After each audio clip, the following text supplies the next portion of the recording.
All right. Well, everybody's welcome to come on over. I'm going to throw poker. All right. Later.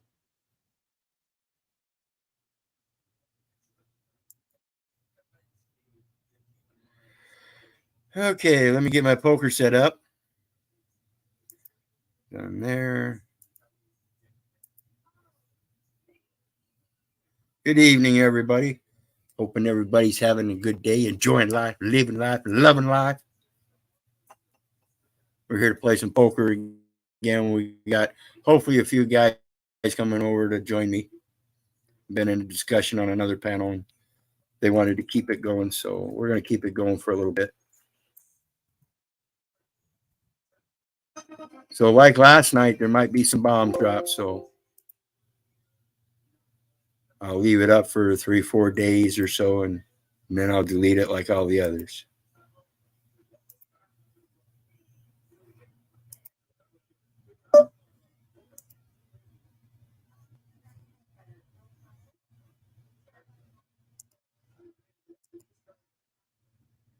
Okay.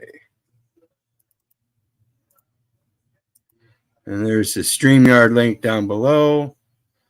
Anybody wants to come up, feel free. Get my presentation up.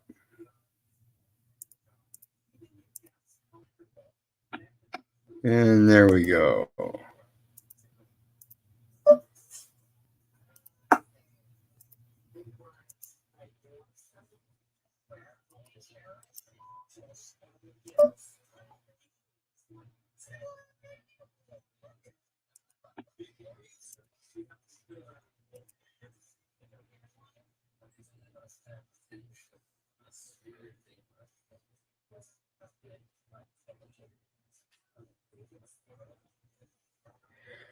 I don't know what's going on here, but it doesn't want to post my link correctly, so we'll keep trying.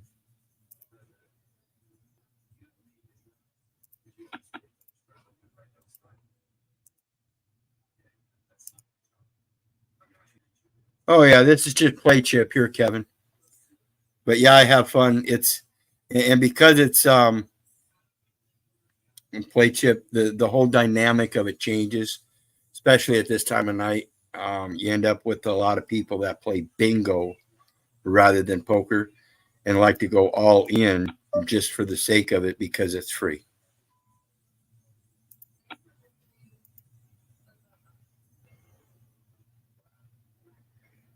But there, the StreamYard link should have dropped, and anybody's welcome. I'm just playing some poker and had a couple guys. I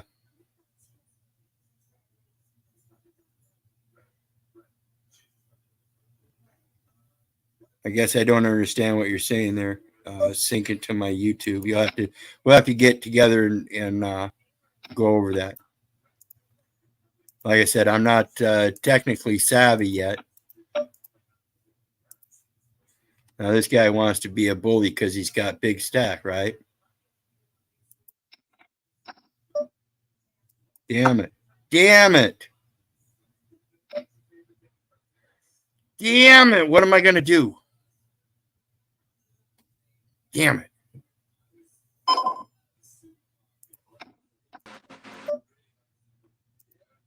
What's up, brother?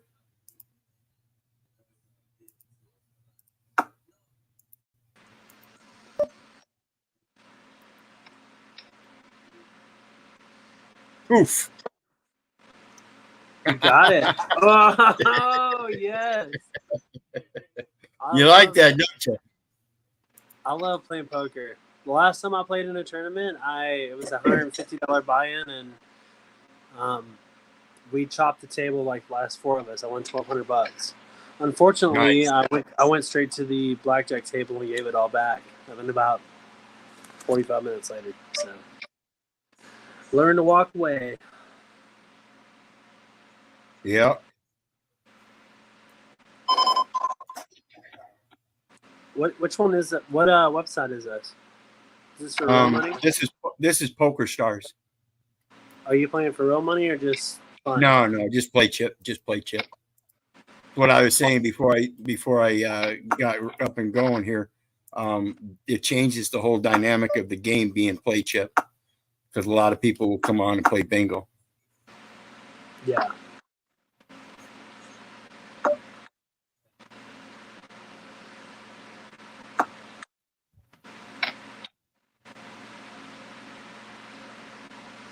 Makes me want to play poker pretty bad. Yeah. Well, this is how I get it out, and I get to stay away from the casinos and losing any real money, particularly now that I know better. The commercial system.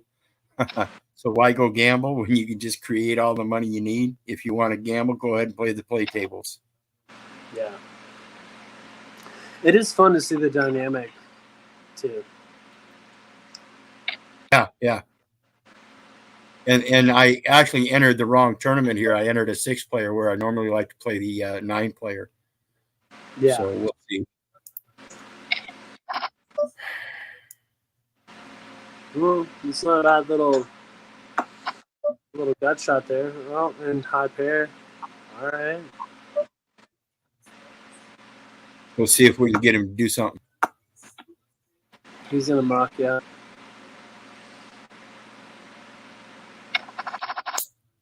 Ooh.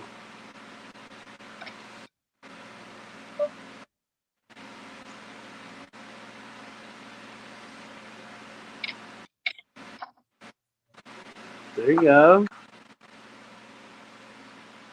They're gonna bet for you. Let's see. Likely. He's gonna bet. You gonna overbet him? I think you should. No, I'm gonna waste the clock and call him at the last second. Make him think I'm hesitating. Oh, You don't know what to do. That's a good idea.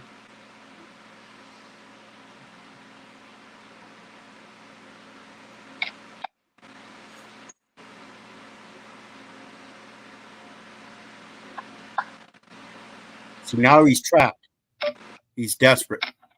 Yep. Oh! Oh! That was dirty. What are the odds of that? See, that's why poker sucks sometimes. Because that would have hurt. It seemed like you had that one the whole way.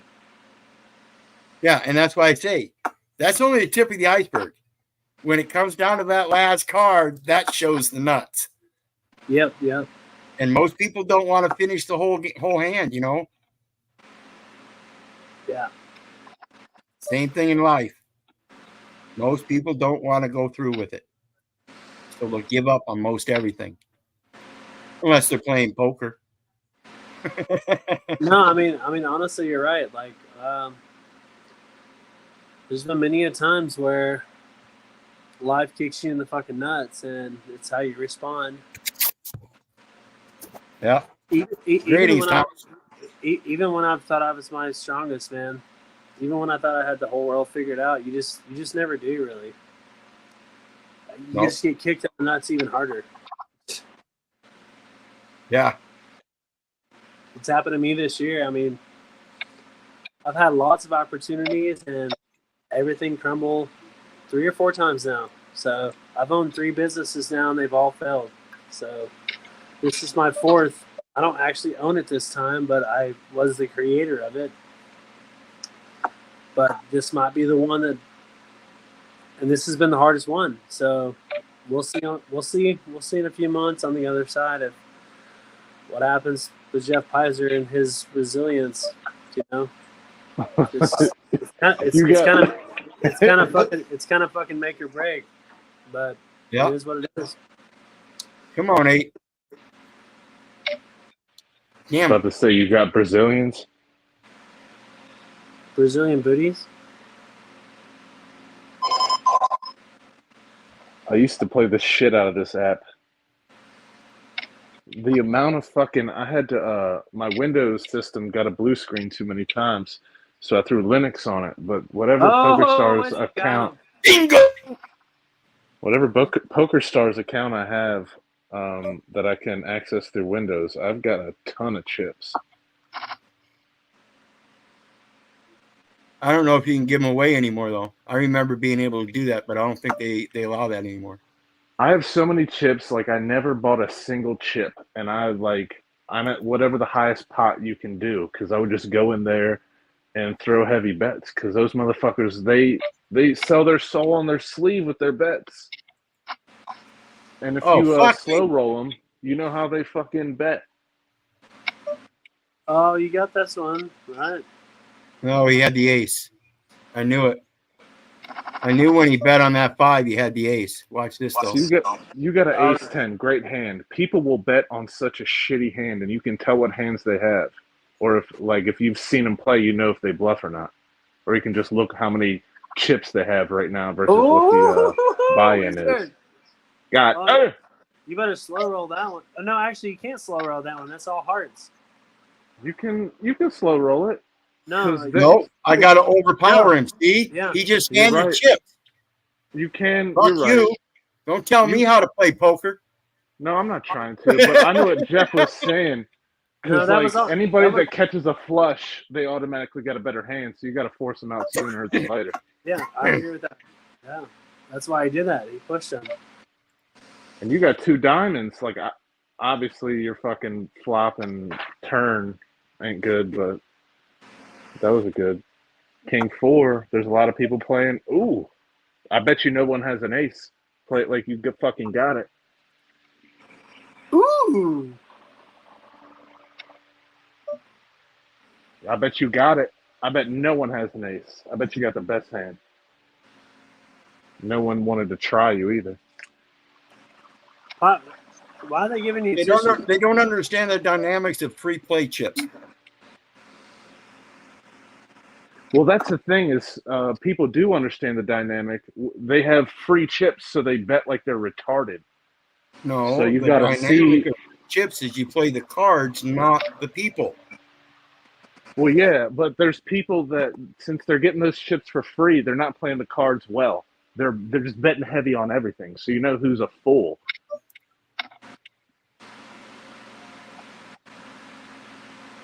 Damn it. It's all right. You couldn't expect them to have that queen. That's okay. We just up the ante. Right. They don't understand the dynamics of the game. Watch. You still could have a better hand than even somebody with a queen right now. Play it hard, in my opinion. Good shot.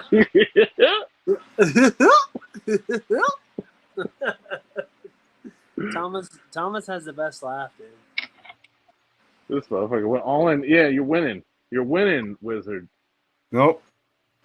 What they get? It's free, 4s. Yeah, I free missed that. chips.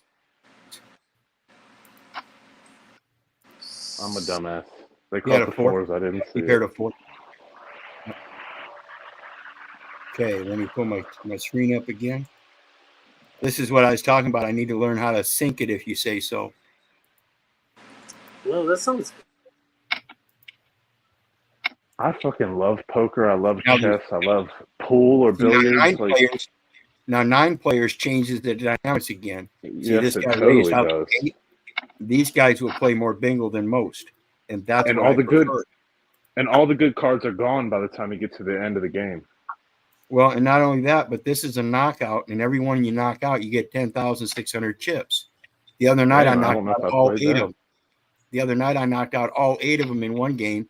That means I had what was that 4,800 plus 2,000, so that's 84,800 plus I got 53,000 for the win. Nice. So just on one $25,000 game or 125,000 chip game, I made over 135,000. That's awesome. I swear on PokerStars, if I could get my Windows account open, I've got hundreds of thousands of chips. I'll go to the deepest. Like they give think you, I'm like 600,000 or something like that right now, and they start you out with 1,500 or 15,000. Right, they give you something, and I think every month or every week they give you a little bit. And I would just go to the heaviest table. They don't add to you anymore. They don't add to you anymore automatically. Oh, I don't. It's been probably a year since I've been on PokerStars, but I would go to the heaviest table and bet it, and sometimes I would fucking lose it, but more times than half, I would win it back. Moose says, Moose says Thomas only has one game. Play it hard. Yeah, play real hard. You got 5-3 suited. I would play the shit out of that. I'd fucking Ooh, God look at damn. that. Oh no! Watch this. This is a 9-player Ooh. table. Watch this. This guy come out with 40.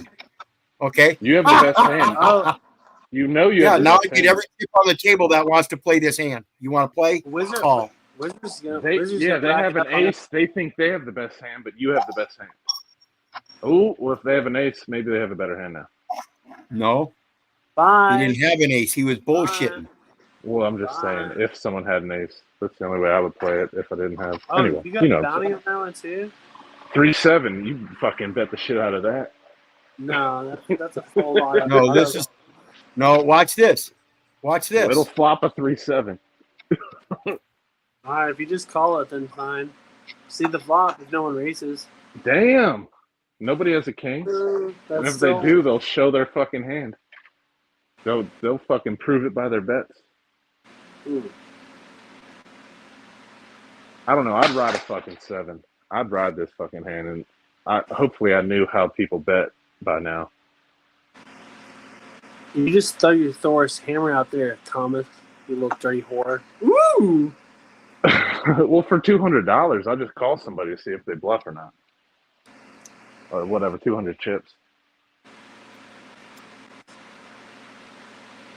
Hey, Thomas, you said you do surveying?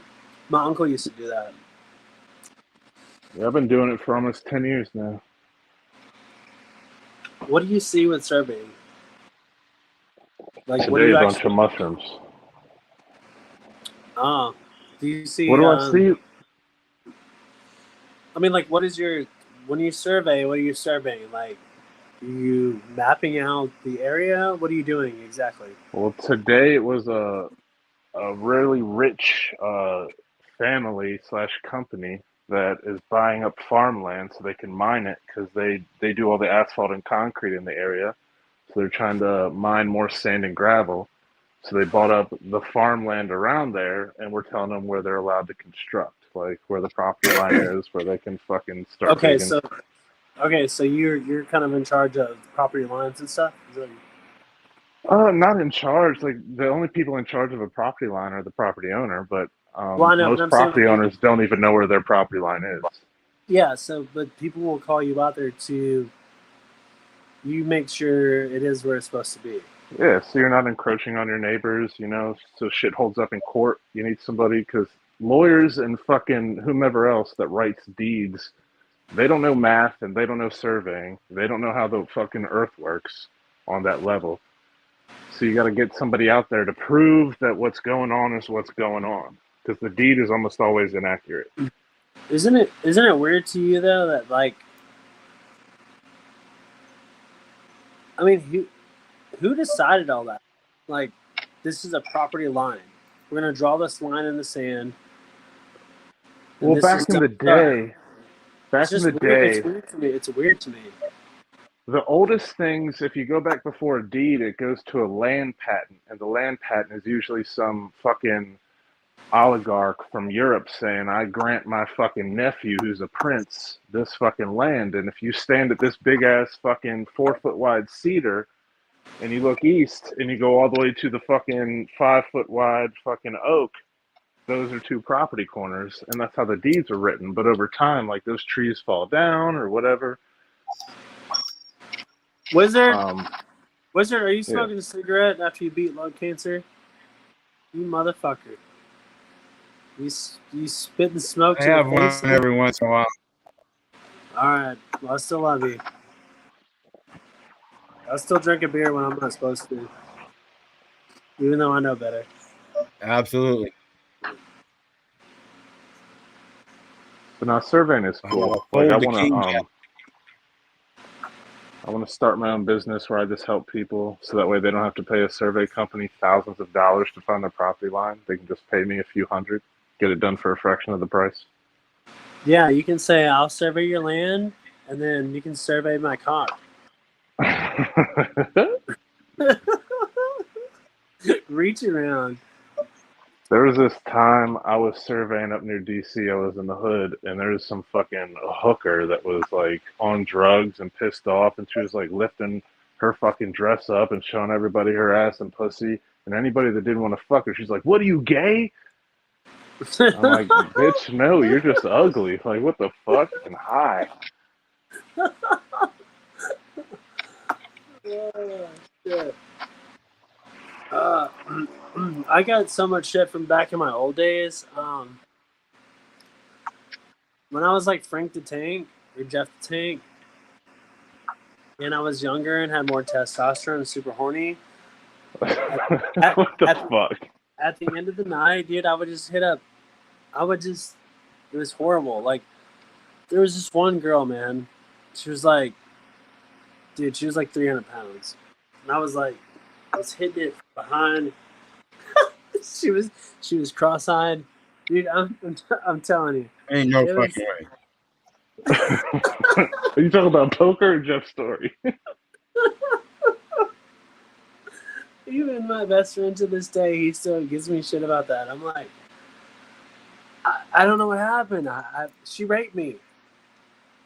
You know what's fucked up? That happened to me recently. She started. I got out of a long-term relationship and ended up fucking this girl in a tent on a camping trip. Well, she was a fucking drug addict who's now dead. So I'm known as the dude who fucked a fucking drug addict who fucking ended up dying on drugs. Well, at least then you can say you're the last one that ever fucked her. I don't think I'm the last one. She was probably a whore. But, you know, when you're fresh out of a relationship and you're feeling bad because, like, Greetings, Nicholas. You know, you're like, whatever, I'll fuck you. I don't care who you are. Okay, so this happened to me just this week. I'm hyper focused on my business and me and shit, and I've already been a man whore for the first part of my life, which I don't feel so great about. But the last 3 years, I'm not at all. Barely ever get laid, ever. Don't really care about it. But my neighbor, he's been slaying all these hotties.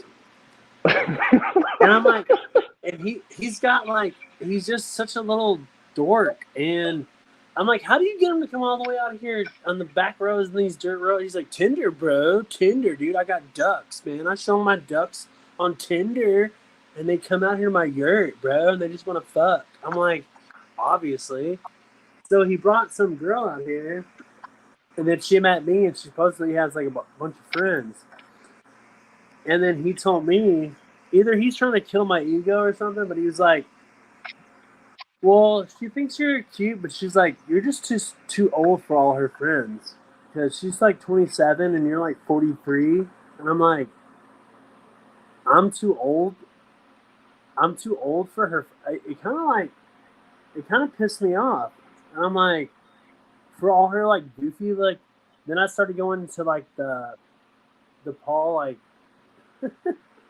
rhetoric on these broken hoe bitches. They don't know all these inauthentic males. They want to fuck these guys in Sacramento at the fucking desk jobs, and I'm fucking running a farm. I don't know what a real man is. Fuck these bitches. And it got me kind of pissed off because I'm like, they don't want. Yo, I know tons of bitches that would be on your dick just off the fact that you have access to I don't even know if that's your property or your plants or whatever, but if they just saw that video that you were showing on Moose's stream of all your fucking weed plants near greenhouse type setups, they'd be on your line. Yeah, and I didn't even really care about that. I mean, but I do care when someone says they don't care. Isn't that weird? The human psychology. The minute someone says, totally. Because that's why I tell everybody I love you, but I don't give a. Yeah, that's why I tell everybody I love you, but I don't give a fuck whether you love me back or not. I'm not supposed to be concerned with that. My first duty is to love my neighbor. And I do, actually. I love my neighbor wholeheartedly. But all my neighbors, actually, I know all my neighbors. They're all stellar dudes. One of them just dropped off, he's going to the farmer's market. He has so much fruit and vegetables. He did these 24-hour pickles, and I love pickles. And he gave me these huge jars of pickles, and he's like, "Hey, dude, man, can I store? We don't have enough refrigeration. Can I store all my vegetables in your fridge? Like, do you have space?" I'm like, "Dude, go for it." He's like, Yep. "Yeah, we're doing our first farmers market. We're gonna sell this Friday," and he's like, "I'll give you some." Dude, I know how much love he puts in his garden. I want to eat all his food. Same thing with like my friend, like when he has to slaughter a duck that dies or something, or all my friends' eggs and stuff, like, or drink my own well water. Like, I'm all about all that shit, man. It's about having a little bit of a community as much as you want to be on your own. You do need some people that are down to ride with you. And if you got a really good neighborhood, it's a really awesome dynamic. Like, Yeah, where I live, like people will they'll set up they'll have like some sort of fucking setup at the end of their driveway, and it'll be a shaded area they built up with wood, like a little kiosk looking thing. But anyway, it's an honor system. They'll put a bunch of their fucking chicken eggs and duck eggs and like maybe some like whatever ground beef or whatever. They'll have like a bunch of squash and fucking watermelon this time of year, watermelon and apple or whatever. And it's an honor system. You show up to their little area, they're not there. You know, apples are fucking. You know, this bundle of apple is $2. This, you know, a fucking dozen eggs is $3. Unless you get the large eggs, then it's $4. Unless they're duck eggs, then large is $3. You know what I mean? It's an honor system. So you yeah, put your money down, you take your change, you grab what you want, you roll out. No one's fucking there. But the food is, and the money is. You could steal their whole fucking, you know, fucking purse, as you put it. But if that happened, obviously there would be no honor system. yeah, I know, and that's displaying like the ultimate trust in your community. So I think that's a beautiful thing. Like my neighbor, I've got the keys to all my neighbors. Fucking, I got 3 or 4 neighbors. Like, I got all their gate codes. I'd watch their house. I trust them to watch my place if I was gone, dude. I've got tons. You know, I've got very valuable shit here. That's excellent, dude. If you But I can would. trust people like that. But my little hood over here, dude. Like, it feels really good, dude. I know all my neighbors. They're all my Hey, homies. hey, Like, chat. Shout out. yeah. What's up, Nicholas?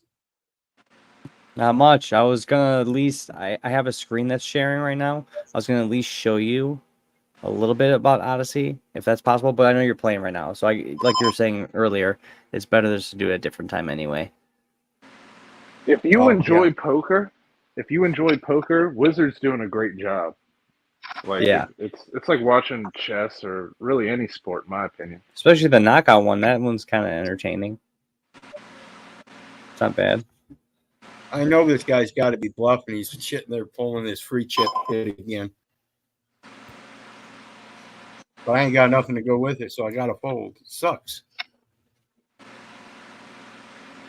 Whenever I'm low, I'll You hit that fucking hard? go all in on even a bullshit hand just off the hopes that Yeah. someone's bluffing, and then I'll either double up or I'll have to buy back in. But with those tables, like you'll have 100,000 chips in reserve to buy back in at that table might be 5,000 chips. You know what I mean? All right, I really do gotta settle down though. So thanks for letting me come on. It was All right. it was Yeah, nice. well, keep in touch. Huh? Yeah, keep in touch. You got my email and shit, so just drop me a line and we'll get together and do that cruising Yeah, on the. I'm looking to do more live streams or going on more of them, whatever it takes. I'm willing to do more of that. It's much better. I appreciate all of you guys. You guys got great value. Each one of you guys, I really appreciate it. Hey, Nick. Yeah, and Drop- come up more. Hey, Yeah. drop your Odyssey or drop one of your links. I'll go follow. Okay, I guess the best one, if you know James Corbett, I mean, I put a good amount of hours into that video to edit that, so that would probably be my I'll go check you out. personal one. Thanks, Also, I James appreciate it. And Corbett is there's awesome. Yeah, I interviewed his video editor earlier that year in 2021, Brock West, and Brock West actually edited that interview that I did with him, and then went on to the James Corbett's website. I was like, oh shit! So I was like, I guess I might as well ask him for an interview, because now that like he's put That's my pretty stuff on his cool, bro. website. I didn't. So yeah, That's, I would say that one would be my yeah. best one. That's why I get back into it, because I'm good at communicating, and I don't have. I don't know if you guys have noticed it, or maybe I just don't notice it, but I don't really have any sort of like bad intentions. I want to really network with people.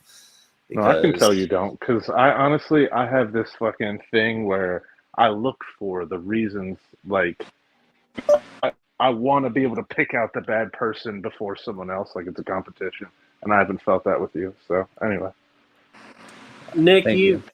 to me, my opinion, from what I've seen of you, my brother, you're a young dude, very analytical mind. You maybe even overanalyze everything, but I think you've got such a good heart that you don't even have to do that. I think it's more intuition. And then maybe you overthink a lot of stuff. You know. Yeah. No, I mean, the life is not as serious as most people want to take it.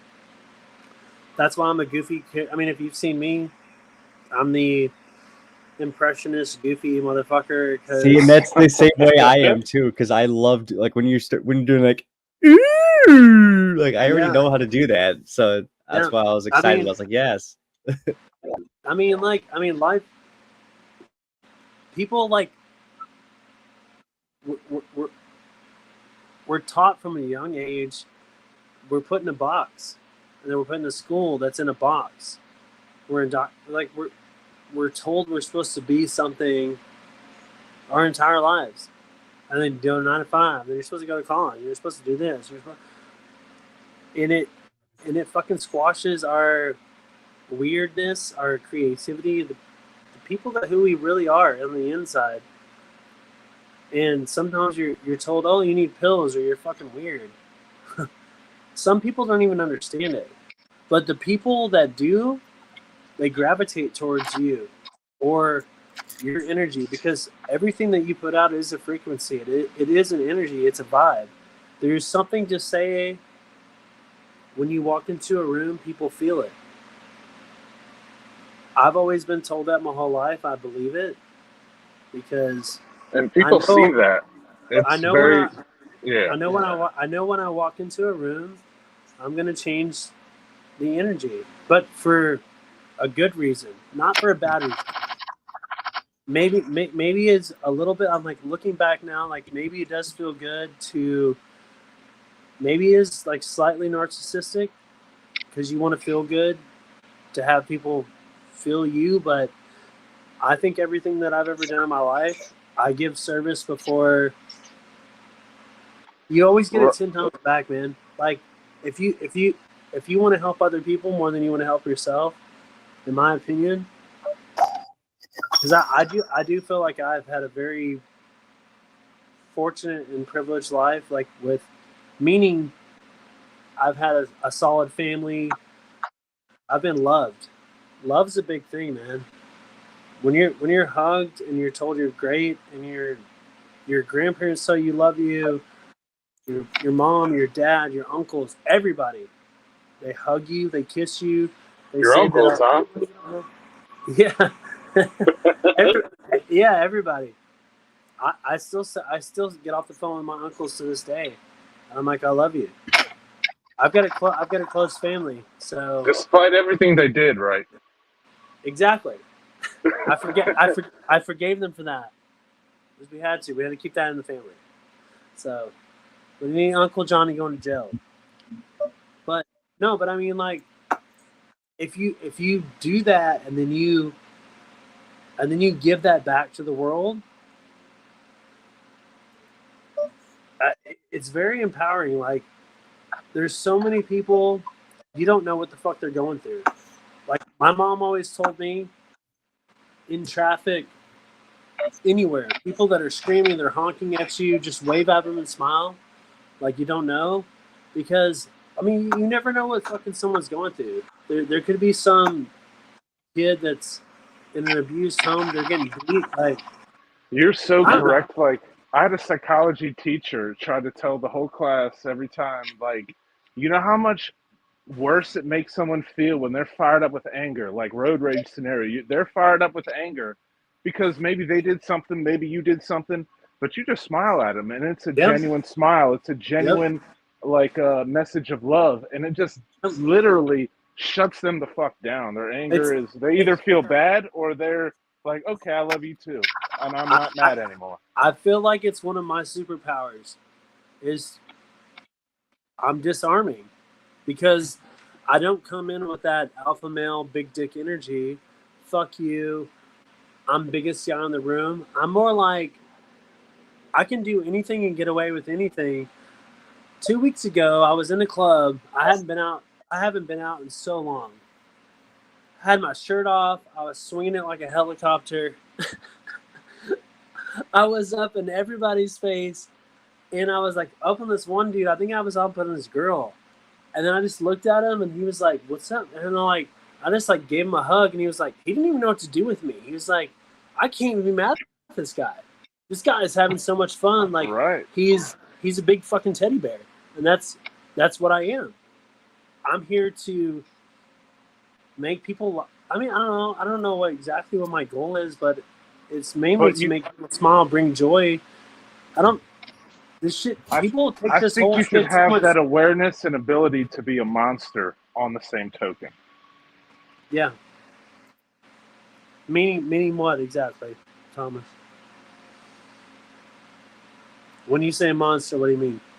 All right, guys, I gotta go. I mean, like, just be ready to fucking, like, I don't know, someone's to roll up on me or the people that I love, and I can tell, because obviously you know how to network. You know people, you can look at them in their eye and know what their intentions are. You see someone whose intentions are not pure, you got to be the person who's willing to fucking take them out to save the people around you. And No, that's true. That's no, true. I'm just saying, like, someone like you would be a fucking great asset if you also, I'm not saying you don't, but, like, what if you just, you know what I mean, you had a gun in your motherfucking pocket and you didn't put up with no shit from nobody? And honestly, I've had so many scenarios where I never had to pull a gun out, but I could have. But you know what I'm getting at. Like, it's better to, like, be beautiful with people, but also know when to switch to savage mode in the No, exact appropriate scenario. no. What's up, Brother King L Bay? Hey, what's going on? I got a question, Keith. I'm telling you, I've been doing all this research, man. I was like, Keith a badass. So I was checking out incidental powers, right? And I'm looking for the intent and purposes of banking.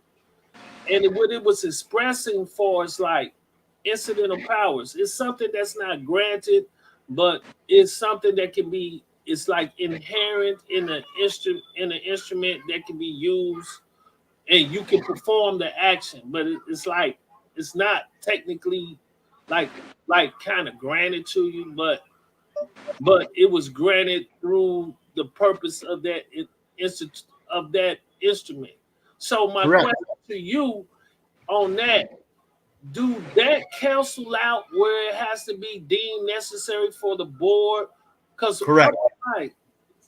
Correct, because you're operating externally. So you're not you see that's the capacity I've been trying to explain to everybody. You don't need to use their forms. You can take one of their forms and then line item veto and overwrite. And if that's the case, Yeah. then some of those forms you don't even have to do that. You just accept the terms that are on there for what they are and give the direction.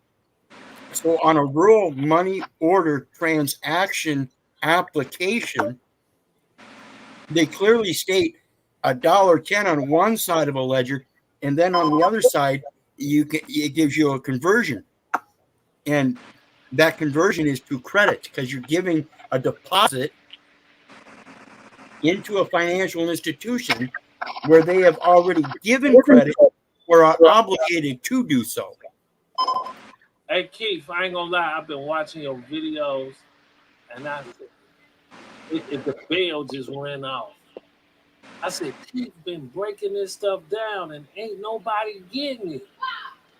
Well, No, Keith that's does why I a get great frustrated. job. That's why I get frustrated. People don't listen to me, and it's really simple. It's a simple process. All you got to do is learn how to give a direction. I mean, I've been looking at treaties and everything. I've been breaking down this stuff. Just See, I look think you got at to look inside. Like, for example, it's a Judeo-Christian system. It says directly in the Bible that you should never fill a form. You should never fill a form. And I know they're saying it more abstract in the Bible, but what does it mean literally? Like, to fill a form means to fucking submit. It means to put man above you when the Bible said to only put God above you. So, like, to me, one of the number one fucking turnoffs is the fact that I got to fill a form. If it's something stupid like social media, obviously man can't contract with a what? Man can't contract with a like an invented entity. But if you're dealing with, like, say, the motor vehicle industry or motor vehicle association, and it might be something that would go to court later, you don't fill a form, and you can do exactly what they want. You just make your own. You fill your form, not theirs, and you make it look really fucking close. And they have to accept it as per U.S. code anyway. yeah, I read a case long Bingo, ago. baby. I read a case long ago where a guy he I scratched didn't get.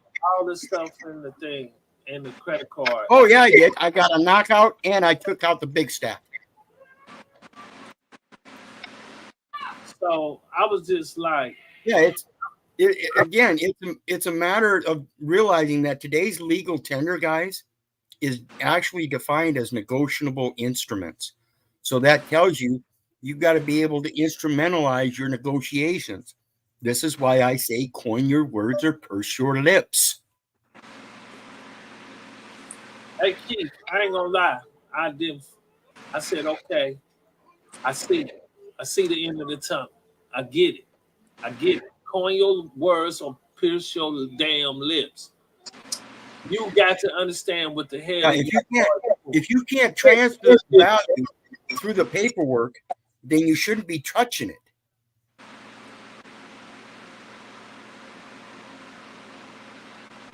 Contract is king. I'm with it. Well, yeah, it's a simple term, contract. And tract means time. So it's with time. What happens if you hurt yourself and you have to cure it? It takes time. What happens when you take a piece of meat and you got to cure it? It takes time. Render under Caesar. When you render a fat, it takes time. You pull the bullshit off the top, you pull the bullshit off the bottom. And when you render gold, if you render that fucking coin under what is Caesar, you render under God, under heat, that gold just becomes a lump of gold without Caesar's face on it. Now the value is yours and not Caesar's. So if you take the time and put the heat under it, you render under, you get what's yours as opposed to fucking submitting to someone else. So let me ask you, since we doing, because I figured out some things. I just want to ask, is that a lot of people who are doing that secure party process and doing international bills of exchange, is that just one way of doing it, or should they even be over there? Because I feel like you're supposed to be over there. Yeah, you shouldn't be using those forms unless you've got a Series 7 broker's license to securitize the securities. And I don't know shit about fucking U.S. code or whatever their rules are, but I do know that in the Bible it says you should not fill a form, and you can lay it out literally. If you want some sort of document to be, accepted by your fucking servants, you make your own form that looks similar enough for them to accept it or whatever. They have to accept it by U.S. code, but it's your form. You're filling your shit out, not theirs. You're not giving anybody else authority. Authority means someone else authored it and you signed it. You're not giving anyone else authority. Fuck what they authored. You're making your own. Exactly. I get it. That's why I was started doing affidavits in lieu of anything. Even now, Keith was saying you ain't got to do that. So I was doing that. An affidavit in lieu. Well, isn't an affidavit just a legal term for claim or notice? Well, an affidavit is it's a sworn statement. Well, yeah, exactly. It's a sworn statement, but I don't have to swear shit. If I make a claim as a man, the swearing is part of it. I don't fucking say shit unless I mean it. Well, You know what I mean? Like, an affidavit is just a legal term for what is a claim or a notice or a statement. And hey, and also I've been thinking lately too. It's like I want to listen to all these like legal terms and documents to beat the system, and I'm like, at the end of the day, I'm just like, fuck this shit. I'm a man. Like, we made all this shit up. It's all a bunch of garbage. Like, you can't infringe upon my rights, period, as a man. And we're that's why also the system is set up to work in your favor. Because if you didn't speak their language and you didn't try to fuck with them, it would work out in your favor. If, in a perfect, if they're using the system properly, they're going to try to mac and pimp on you and hope that, you don't know your shit. But Well, we're anyway. gonna hit that set of tens, otherwise he was falling back. Watch this. no, I just think most people are too scared to speak up. So you're not going to come take my property. You're not going to come do shit because this is God's. Like, all of this is like our earth, dude. Like, I don't even get the boundaries. I don't get the boundaries. I don't get like land, like all these documents, like all of it. It's like, fuck you, dude. Land equals man. You can't own land. That's why the Native Americans sold Manhattan to the white people for like $20. They're like, these motherfuckers think they can own land. Yeah, I'll take their gold, dumbasses. The thing about this, right? As I'm starting to understand the critical thinking elements of what's necessary. What is necessary? What is deemed necessary for every man and woman and child to have what's necessary for them for their survival? You got to look at the components of everything you're doing. So, like for me, the first thing you always got to do is give them notice, and then they got to challenge that. Yep. They got to challenge, do you have a right to exercise that power or not? I mean, yeah. I mean, that's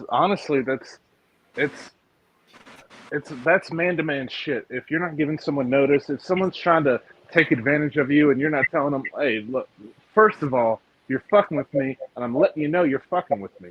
Without that notice, it's seen as you accept the ass fuck. Yeah, most everyone in the world accepts the ass fucking. But here's the problem. It's not the people at the top, it's the people, the zombies at the bottom. Yep. That's the problem. Who's walking around because they afraid. If you say something and they boss tell them they afraid to do their damn job, they can look at it and see it for their own self, and they still won't perform because they're afraid of what's going to happen to them. So everybody at the bottom is zombies. So you're trying to talk to people that's really uncoachable. They're not going to use their intellect to discern anything. They just going to follow orders. Yeah, and you know why that is, my friend? Is because the public school system that sets them up to feel fucking dopamine from accepting an order and following it properly. Yeah, but anyway, it's deeper than that. It's deeper. Yeah, than don't that. give out the secret, Thomas. No, it's deeper than that, Thomas. Is that most people truly they don't know themselves. They're not secure with themselves, and they live in fear. Everyone lives in fear. So they're so scared of what's going to happen to them. But if you were true and right with God in your inner space and who you are in this realm, nothing can touch you. If your inner space is untouchable and you don't have a fear of death, going to jail, nothing, you don't have fear of anything. You don't have fear of dying. Those are the motherfuckers that they're the most afraid of. It's when they're in touch with their consciousness in this realm. So you can tell them, oh, you're going to go to jail, you're going to do this. Okay, let's go. This isn't right. This is not right. You don't fuck with me or my family or my kids. Don't fuck with me. And if you're going to do it, let's go. But most people are so scared of losing everything that they won't fucking do that. Because they're all fucking cowards. I've been there. I've been there. I can say it out loud right now. I mean, I haven't been to jail yet, but I'm willing to. I'm willing to do whatever because it all started with that bullshit in 2020. I woke up in 2019 and I didn't give a fuck. Censor me, do everything to me, whatever. I could not live with my moral compass not knowing that if there wasn't a few of us that were going to stand up for what's true and what's right, then the whole world's going to be really enslaved. They shut down the whole fucking globe in like 4 months. Oh, you can't go to a park. You can't go to a beach and breathe air. Are you fucking kidding me? And people just did it.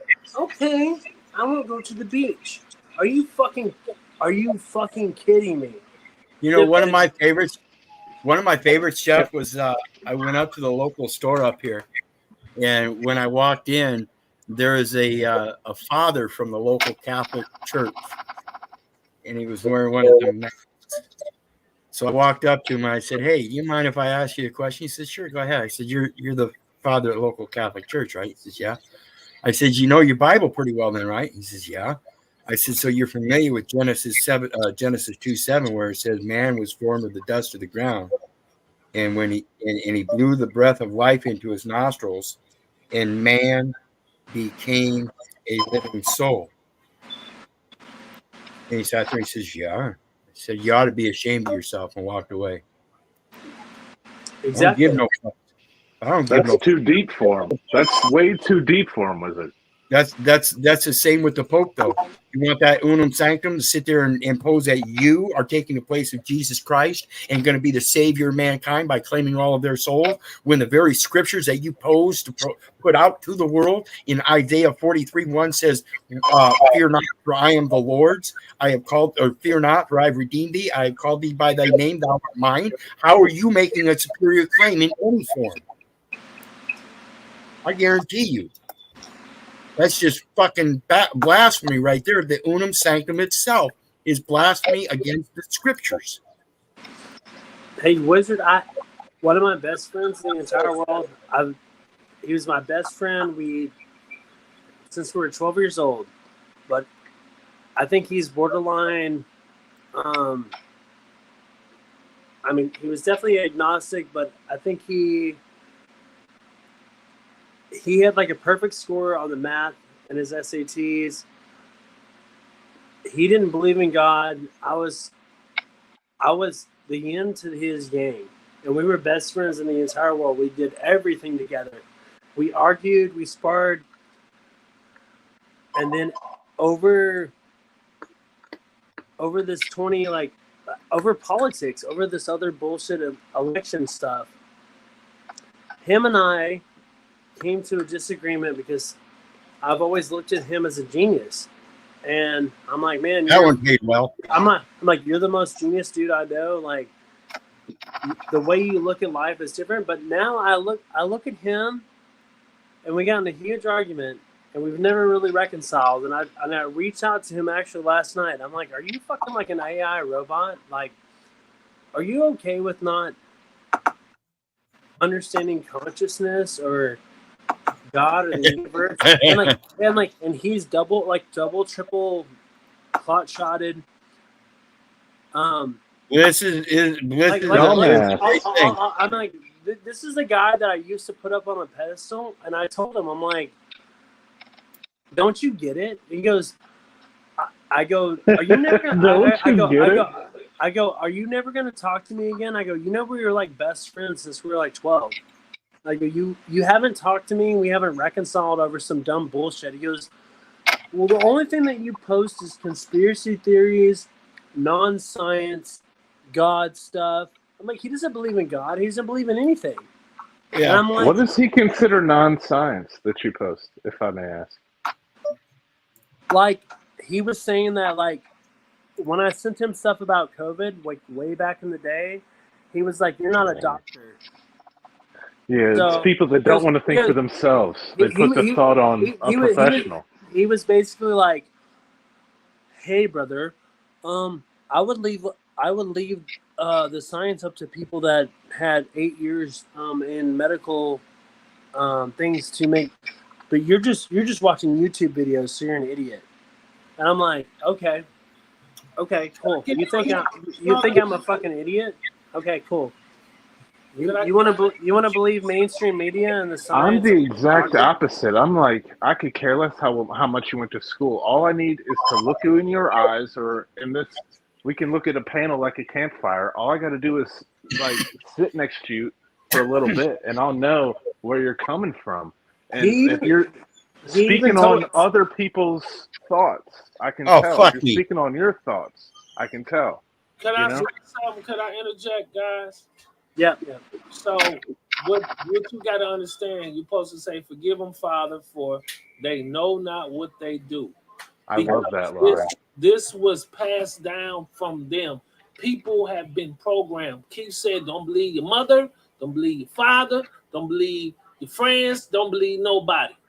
But also, we're not supposed to hold their hand. That's the same people that God said, if I give you $1, you're supposed to make $10 out of it. If I give you $1 and you bury it and you bring back $1, who the fuck are you?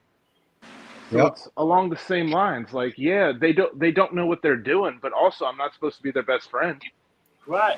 But we got to take that in consideration. Like, I'm learning not to make arguments for the sake of an argument, to make somebody believe me, because they have to go through their own journey. Agreed. 100%. They have to go through their own process.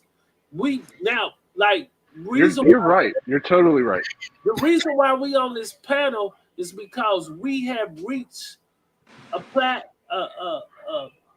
this platform, we have reached a pivotal moment in time where we all realize the same thing. Yep. You see what I'm saying? So now I'm starting to learn, like, don't get mad, don't get upset.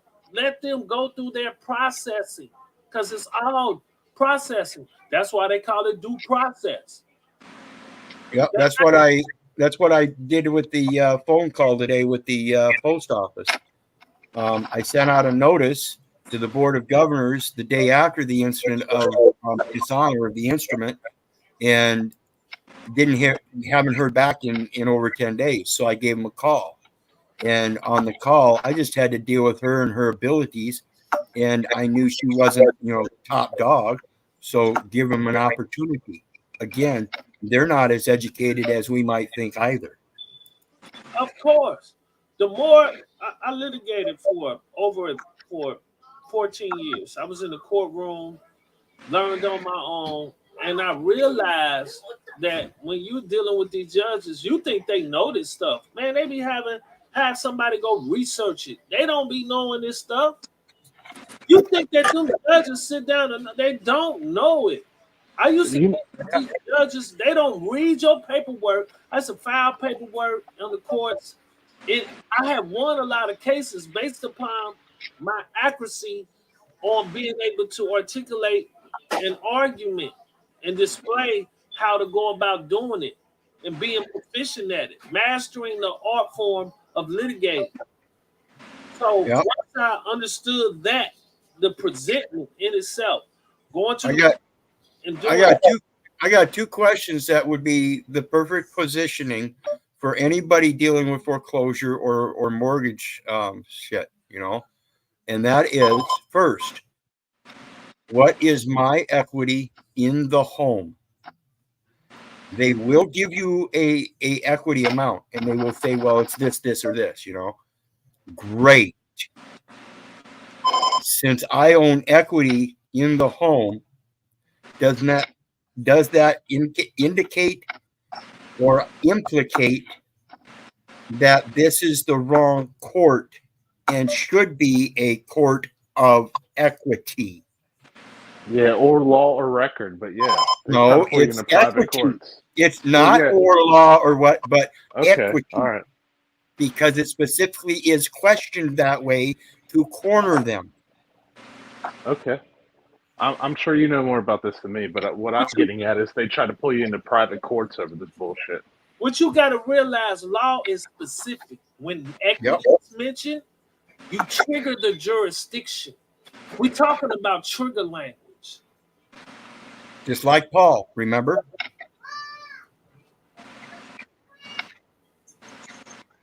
Keith, I also before I get out of here, is you free Saturday? Me and I got another person. We want to do a donation on Saturday. This Saturday. All right. I've got a class from 10 to 1, anytime after 1 o'clock. Okay. So look, we gonna set up the Cash App. I'm gonna tell her tonight because she's at work, and we'll be sending you the Cash App. What are you raising money for? Now Me. this is a thing that I do with Keith. Okay.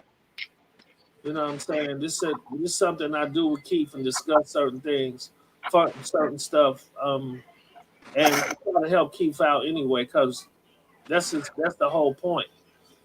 You know, helping, especially somebody who's doing this much research. Keith is probably one of the best researchers I have came across, period, on the internet. He's got a treasure trove of knowledge. I'll give you that. I would agree. I agree. All glory goes to him, guys. I seek all my counsel there first, and then he helps me correlate it in all of their literature. What I love is that in my fucking pursuit of finding the core of what's really going on in the world, you know, Wizard speaks his piece about what he's found, and it's all in alignment. I fucking love it.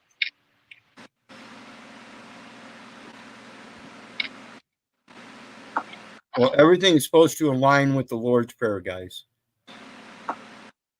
And then when you remember Deuteronomy 15 tells us that we are lenders unto the nations, it correlates right with Jeremiah 1:5 that we're prophets unto the nations. So that's what we're supposed to do, is proffer our spiritual credit. That's where God ordained and sanctified us before he formed us in the belly, before we were cast from the womb. So long before any book was cast, any word was known, spoken or written. Yeah, Damn I wish I could get my homie up on panel, but I kind of hit him hard last night on the DMs. I hadn't talked to him in a while, but I was in my feelers, and I was like, dude, Fuck me. See, I knew that Jack Pie was going to hit, but he already had his 2 pair. Fuck me. Yeah. I was playing the numbers, and he still beat me. Okay, I'm done with poker. So what was that again, Jeff? Well, I hit him up. I hit him up on Facebook, and I really love this guy. We were best friends. We were inseparable. Growing up from like 12 years old all the way, we owned a bar together. Like, we just had something hit at some point where I had an awakening, and he's this way and I'm this way. And I used to think he was the smartest guy in the world, and now I just realized he has zero common sense, and he's way more left brain. Is it left brain that's more logical, or right brain? Anyways. Yeah, I know what you're saying, though. Yeah. So he can't connect with anything with love or spirituality or nothing. Like, he never has, never. Maybe that's why we were so. He was intrigued by me, and we were best friends because we were polar opposites. But he made me think. But he understood that there was some kind of force beyond me that influenced people that I've always had, and that was my belief in God and something bigger than me. Something that was moving me in a way that I couldn't explain, and the way to move a room, and the way to affect people with your energy and your vibe. Maybe that's why people gravitated to me my whole life, maybe not, but now he's moved on to be a top engineer at Apple and make like millions of dollars a year. He's got huge houses, but all he cares about is what's in and of the world. I told him, I'm like, dude, no matter how many cars you buy, no matter how many houses you fucking build, like, And see, that's I'm like, unusual, I'm just like, brother. I just think you're empty. I'm like, you're empty inside. They go, keep buying those houses, keep buying the cars. You never found that connection with something beyond you. And I go, maybe you'll learn it. I told him in a text, I was like, maybe you'll learn it in your next lifetime. Maybe you'll level up. Maybe I'm wrong. Maybe he's got it right. Maybe I'm the fucked up one. I don't know. I don't think so, brother. What you I've had issues like that with friends of mine, so I know where you're coming from. Obviously, I don't know totally where you're coming from, but I feel like I can relate a little. I'm gonna just say this, right? You can't throw the baby out with the bathwater. He's your friend, right? Do what you do. Show him. Do you. Do your practice. Do your everyday spiritual walking journey. And maybe that connection will spark something in him that intrigues him. Because believe me, people know when they got something missing in their life. Yep. They understand when Ooh, something valuable is missing. You start as I start getting older and getting wiser, you start thinking different. The clarity becomes clear. You stop doing everything. I told myself this. I build relationships with people because I come from a background. I'm from the streets a little bit. I got friends in the streets. I was always a little more cerebral than they were. Not saying nothing. I just look at pattern of conducts and I say, "Now that's a road of self-destruction." But I learned how people do things. You can connect with people. Somebody can connect with you, and just by your relationship with them can change your whole situation. When you build relationship with people, you can just change your dynamics. Somebody can say, "Well, I got an investment, man. How much you got?" "I got $20. I'm gonna let you in on this investment." And you might mess around and make 50,000 just because of their generosity, because they put. You're talking about love.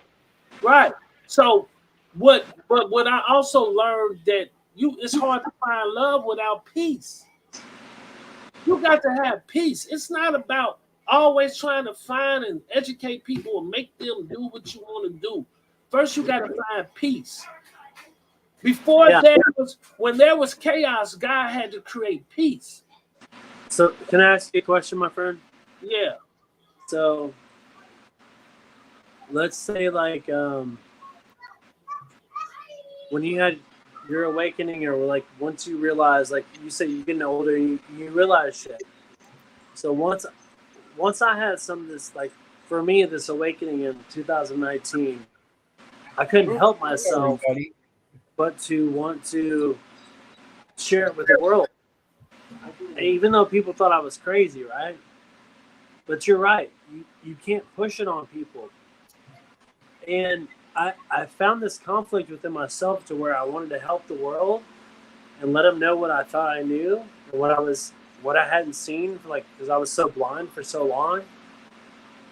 And I felt like it's a civic duty in myself to share my knowledge. And not only was I shunned down, I was called all this other shit, you know? And so what do you do with all that harnessed energy that you want to protect and love your fellow human kind, you know? You don't want to see people suffer, especially your friends and family. This is the way I look at it. Like 60% of the world is fucked and they're not going to get it. The other 40% knows what the fuck you're trying to put out. So, like, you're speaking to the wrong audience. Maybe you can save someone, but you know when you can save them and when it's a lost cause. Let's make this simple, right? Let's make this simple. I tell people, if you want to change the world, first start with yourself. If you want to make an impression on the world, change yourself. That's the first obvious thing that you can do. And then live your life. You're the guy in life. Let me tell you, once you start doing this stuff and you live in accordance to the word and you live it, people gonna gravitate towards you. You ain't got to worry about those who want it and who don't want it. Those who want it going to come to you and they're going to receive it. You don't have to.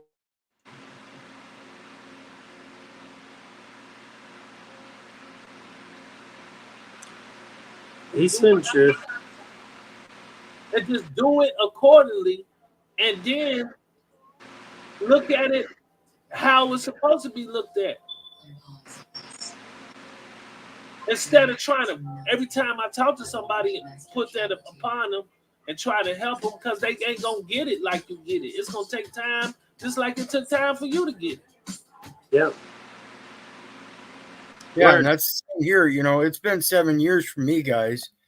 I've had a lot of experiences in my life. Like I said, when I was young, first got out of prison, I started in the sales and advertising business, and that was the start of my creating special social events like supposedly happens on these panels. Greetings, Cynthia. And so I have an entertainment, sales, advertising background. I've met with some very big stars. I don't mention about them like Scott does. But it's there, and the knowledge that I push is the message of the instrumentalities that I used in that stuff, and how I comprehend them and use them today, as averse to how I was using them then, because I have a different comprehension of what they are. Every piece of paper that is put before you is known as a military fiat. It's a military document that is supporting the commercial system, and there is nothing backing it except the military. And even less these days now that they don't have the alliances with Saudi Arabia or whomever else that want to call a U.S. dollar valuable versus oil. Well, it doesn't even matter there because, again, it's still not a backed dollar. Right. Well, they're backing it less is what I'm getting at. The only way you can back something is supporting it with an asset and having the proper documentation being held in the proper position. The documentation itself is an escrow. In other words, you have an agreement between two parties. That's a private agreement. But in that private agreement, there's a third party that holds that contract. Same with your titles. You go get a loan at the bank, it's a contract between you and the bank, and somebody else, a third party, holds that title. That's an escrow. I was about to say that's something I need to work on more because there's a lot of things that in my old state of being, I just paid bills on shit, and now I technically, as per the bank's point of view, own them, but I need to, I guess, title them properly because it's just however the bank's left them titled. When you understand this stuff, like the way me and Keith do, like everything is about conduct, action. They tell you these are acts, a bill, all of these different things. That Bill of Rights. What is they talking about? A Bill of Rights. No, I follow etymology, so I know exactly what the word right means. I know exactly what the word bill means, and I can get into it with that shit. And right. I know where you're getting at, and that's valuable information. Sorry to interrupt. Right. So once you understand that we talking about conduct, when I go into the court, long as there is no prohibition against an act, it can be performed. And they got to show you. And there's the point. And there's a point I want to make about these administrative courts, folks. Is like he's saying, it's an act of Congress, right? These courts under administration are probate courts. They're not dependent upon the actions. They're dependent upon the paperwork, and that is because there is no living will. Yet, in Scott versus McNeil, it clearly states that the administrative courts have no jurisdiction over the estate of a person who is in fact alive. That has already been decided. These people are supposed to know the law. That means they're supposed to know the court precedents set before them in their own administration. And when you bring that up, that's an automatic void of everything in that court. It proves that there is a living man, and that everybody that administrated an estate that did not belong to them under the presumption that the man no longer lived is void, period. They have to hand it back. What's Yeah. the word con? What's the word con with Right. gress? Congress. Confidence. Right. Congress is egress and ingress. To walk in, to walk out. So what's so funny is I've been advocating that the will is the most important document.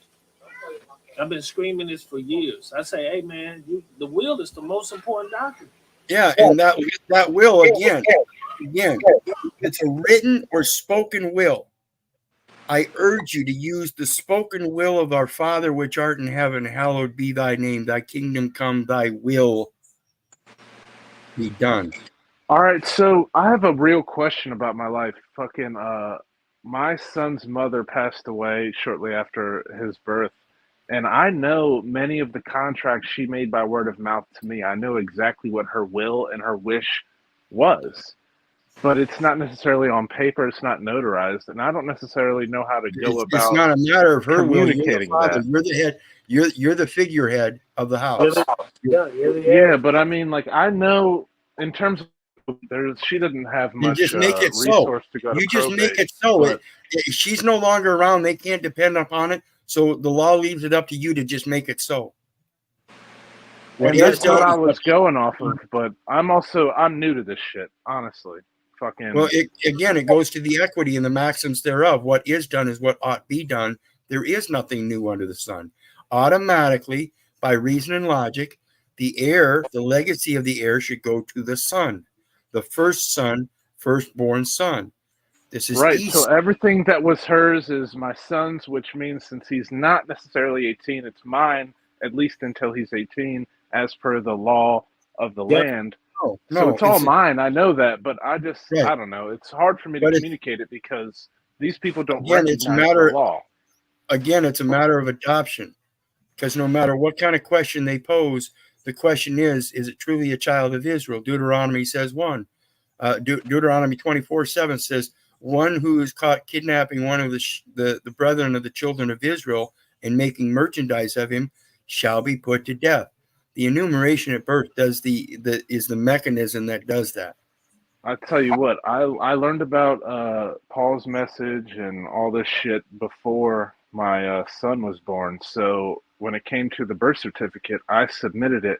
And in terms of the paperwork, the form that was filled out, I did it in terms of like a given and birth name, kept it all caps, did like a non-applicable signature, that type of shit, like in the top left of the paper. I never got a birth certificate, so I can't even, in their system, like, if I'm the authorized representative, that's fine, but they won't even give me that paperwork because that's how I approached it. They don't want to give me a birth certificate knowing that I'm an authorized representative. You know what I mean? Like, I approached it properly and they won't give that paperwork to me. So I have to deal with these entities without that type of paperwork. I'm gonna tell you Anyway, this is what I've been doing. And I just, like, me and my family, we create a will. That will, it explains who is my heirs. It tells them how they can be identified. I go through who can be the custodian of records, right?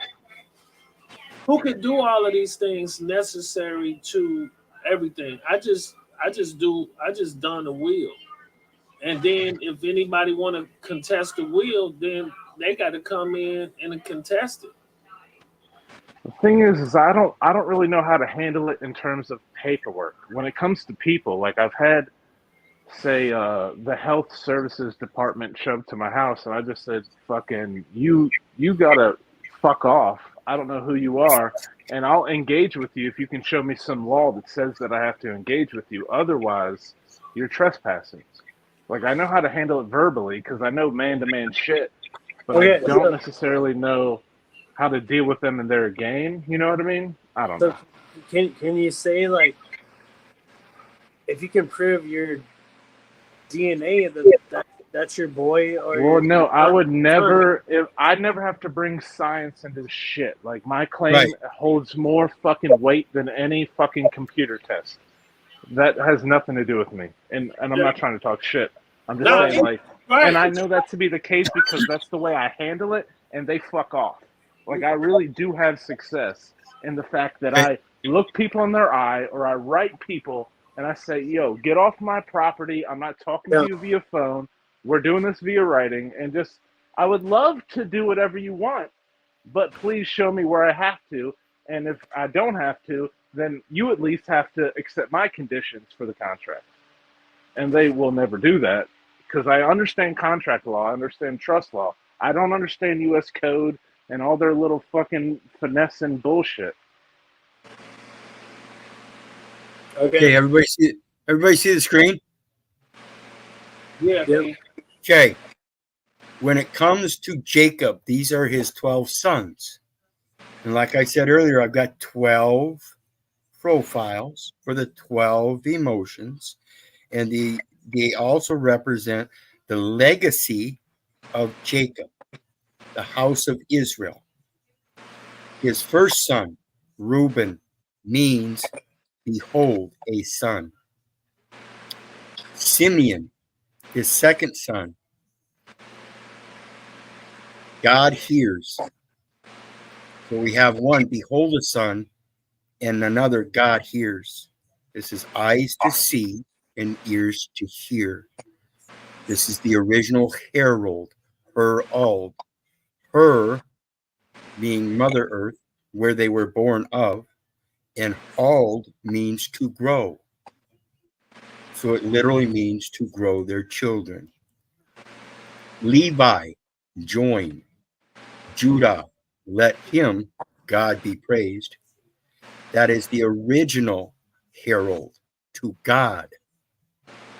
Our Father, which art in heaven, hallowed be thy name. Thy kingdom come, thy will be done in earth as it is in heaven. Dan is the judge. Naphtali, meaning judge my wrestling, my good fortune, my joy and happiness, that I am a man for hire. Others will see that I'm a good man and they will hire me. And it's all provided in the dwelling that I'm in, the house of God, as it is in earth, as it is in heaven. So may God add. This is the thing about prosperity. And the way you do that is being the son of the right hand of God. And that is the heralding, prophet unto the nations.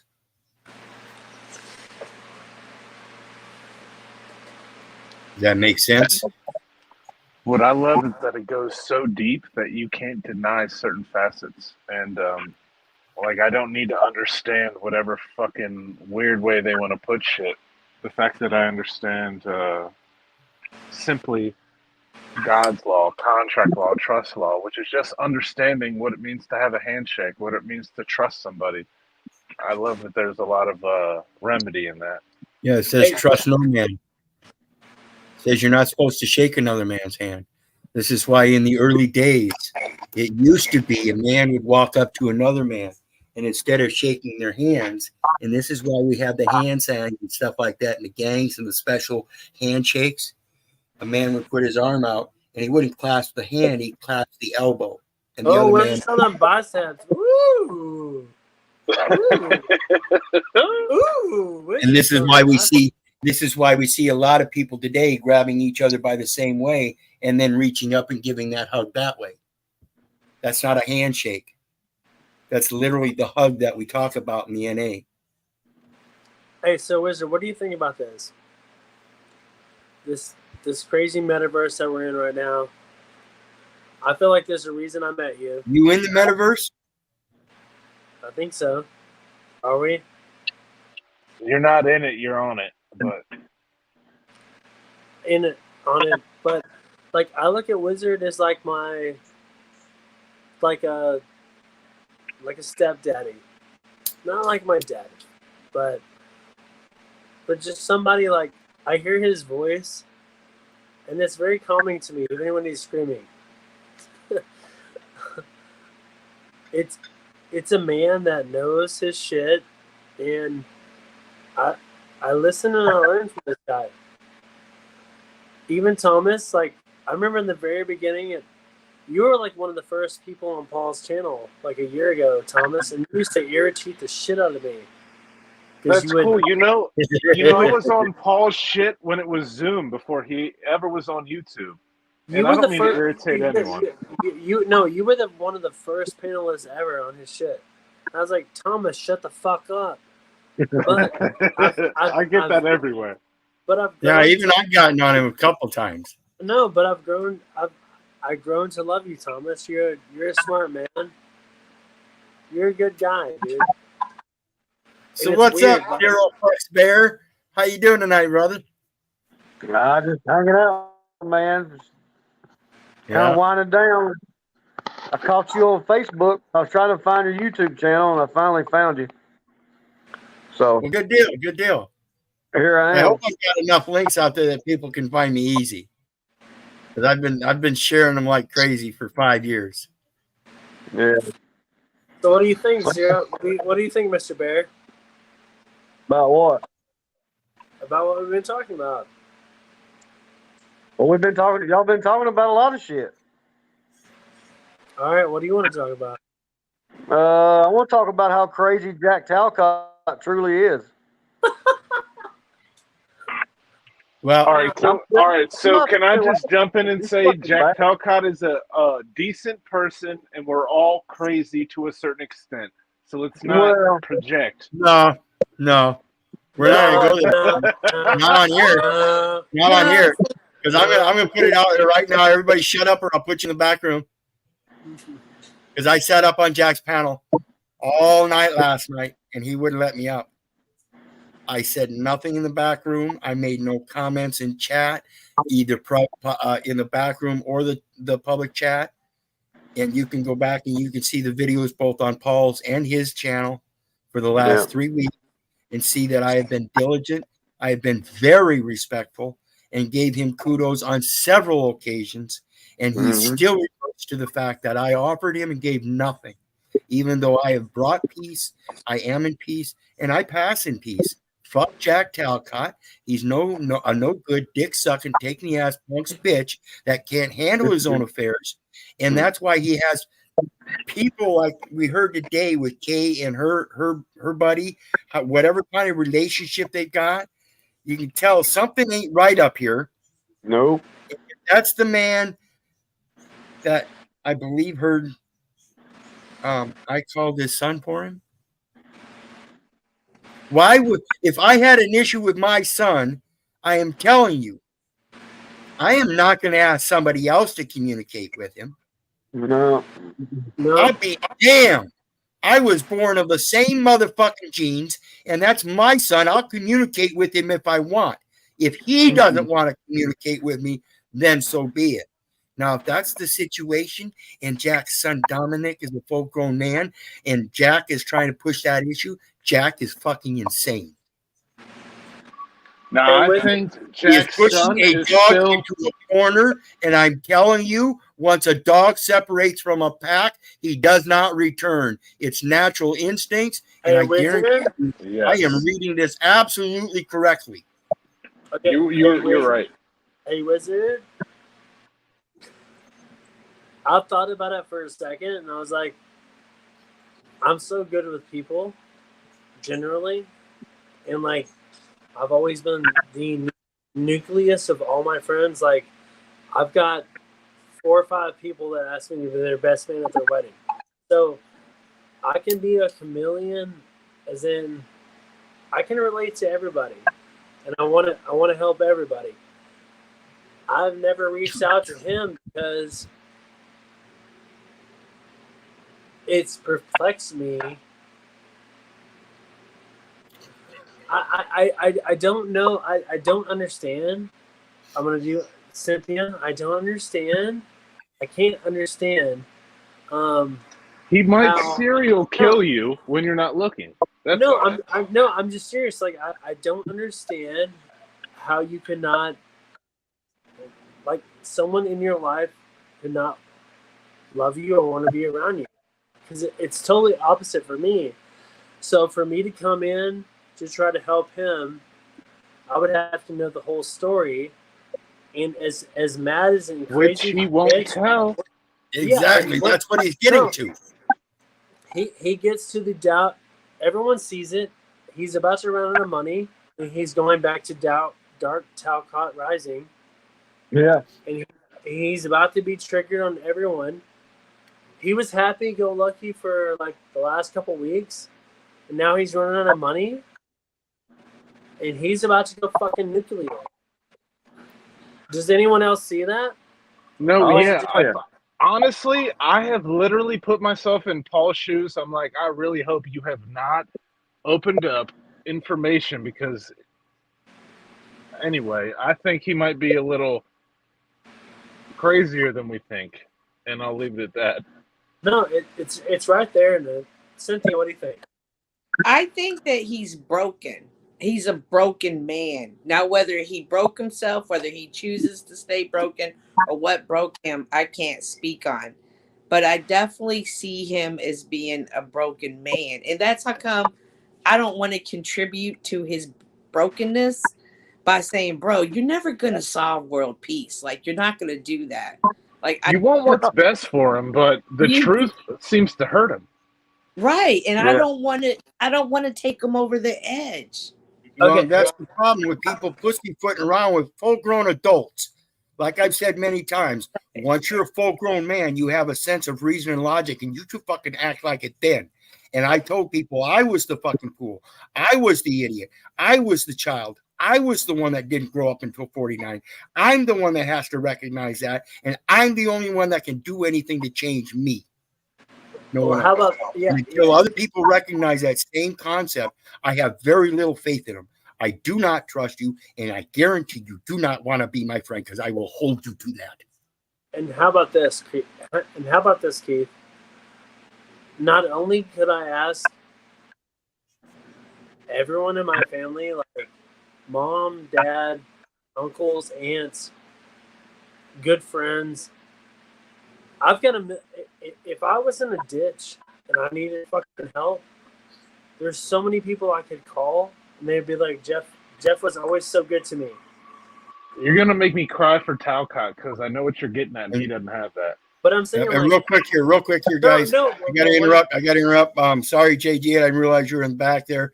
And Veraz and Piranha, your device says not connected. Go ahead. So what I'm getting at is, how bad do you have to get? Because I could literally, like, I could probably even ask some people on this panel. It's like, hey, I need some help. I think they would be more willing to help me than they would Jack, because I'll help you both. I really truly meant it, but I would have to go through like 2 other lifetimes of people that wouldn't want to help me out, because I've made such good connections and been a good person my entire life that I would never need to ask for help. And also, I would just want to do it for my fucking self. So You want to, as a dad, be like proud of the fact that you can provide for your son. You don't want to beg other people to get you in contact with them. yeah, I'm just saying I would never beg for help online. Well, So not only please that, but help me anyone that can help me contact my son. I'll pay you fucking this much money. well, There not must only be- that, but there- look there at it must from be his something son's side. really, really, really fucking wrong. There's something Look at really it from his son's side. If I was his son, and I had these people constantly call me that didn't know me from Adam, yeah. that's harassment by Yeah. use of a third party. He was deemed dangerous, and I'm pretty sure there's probably a protection order. You know, the courthouse put a protection order out on me and renewed it 5 years in a row. Wizard, you're going too hard on the man. No, I'm not. Yeah. You're right. Hey, Yeah, listen, he's a as hard as girl. I am, and he's the one that's deemed dangerous, now fuck you, Thomas. Yeah, Thomas. Fuck you. I'm gonna take my shirt out, Thomas. I'm gonna get like Mr. Uh-oh. Yeah. I'm gonna have to throw you in the Everybody back. take their shirt off.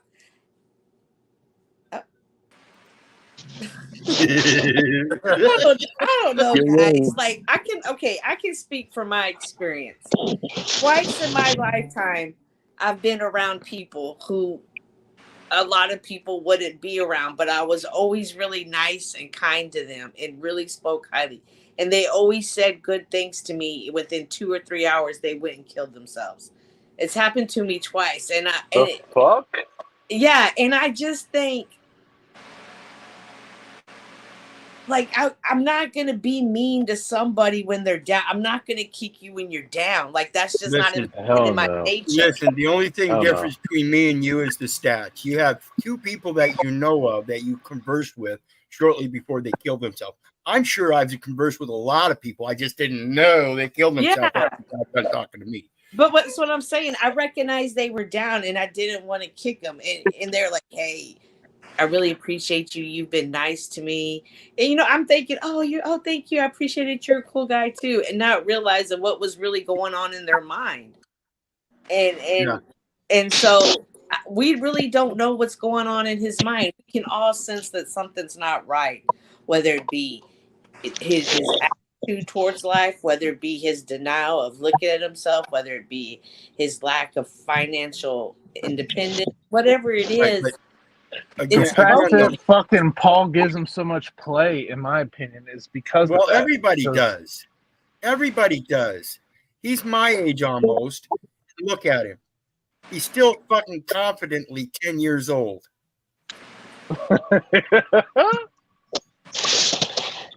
Yeah, but see, that's the thing. Jack can't. That dude's he can't change. He's kind of shot out.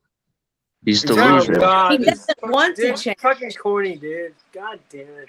Is this JG? Fucking corny, bro. How you doing, JG? Good to see you, man. He said he's Yeah, corny, so bro. Talcott's in his imagination. Psychologically, he's flawed big time. That dude, he's JG, not I going to need be some.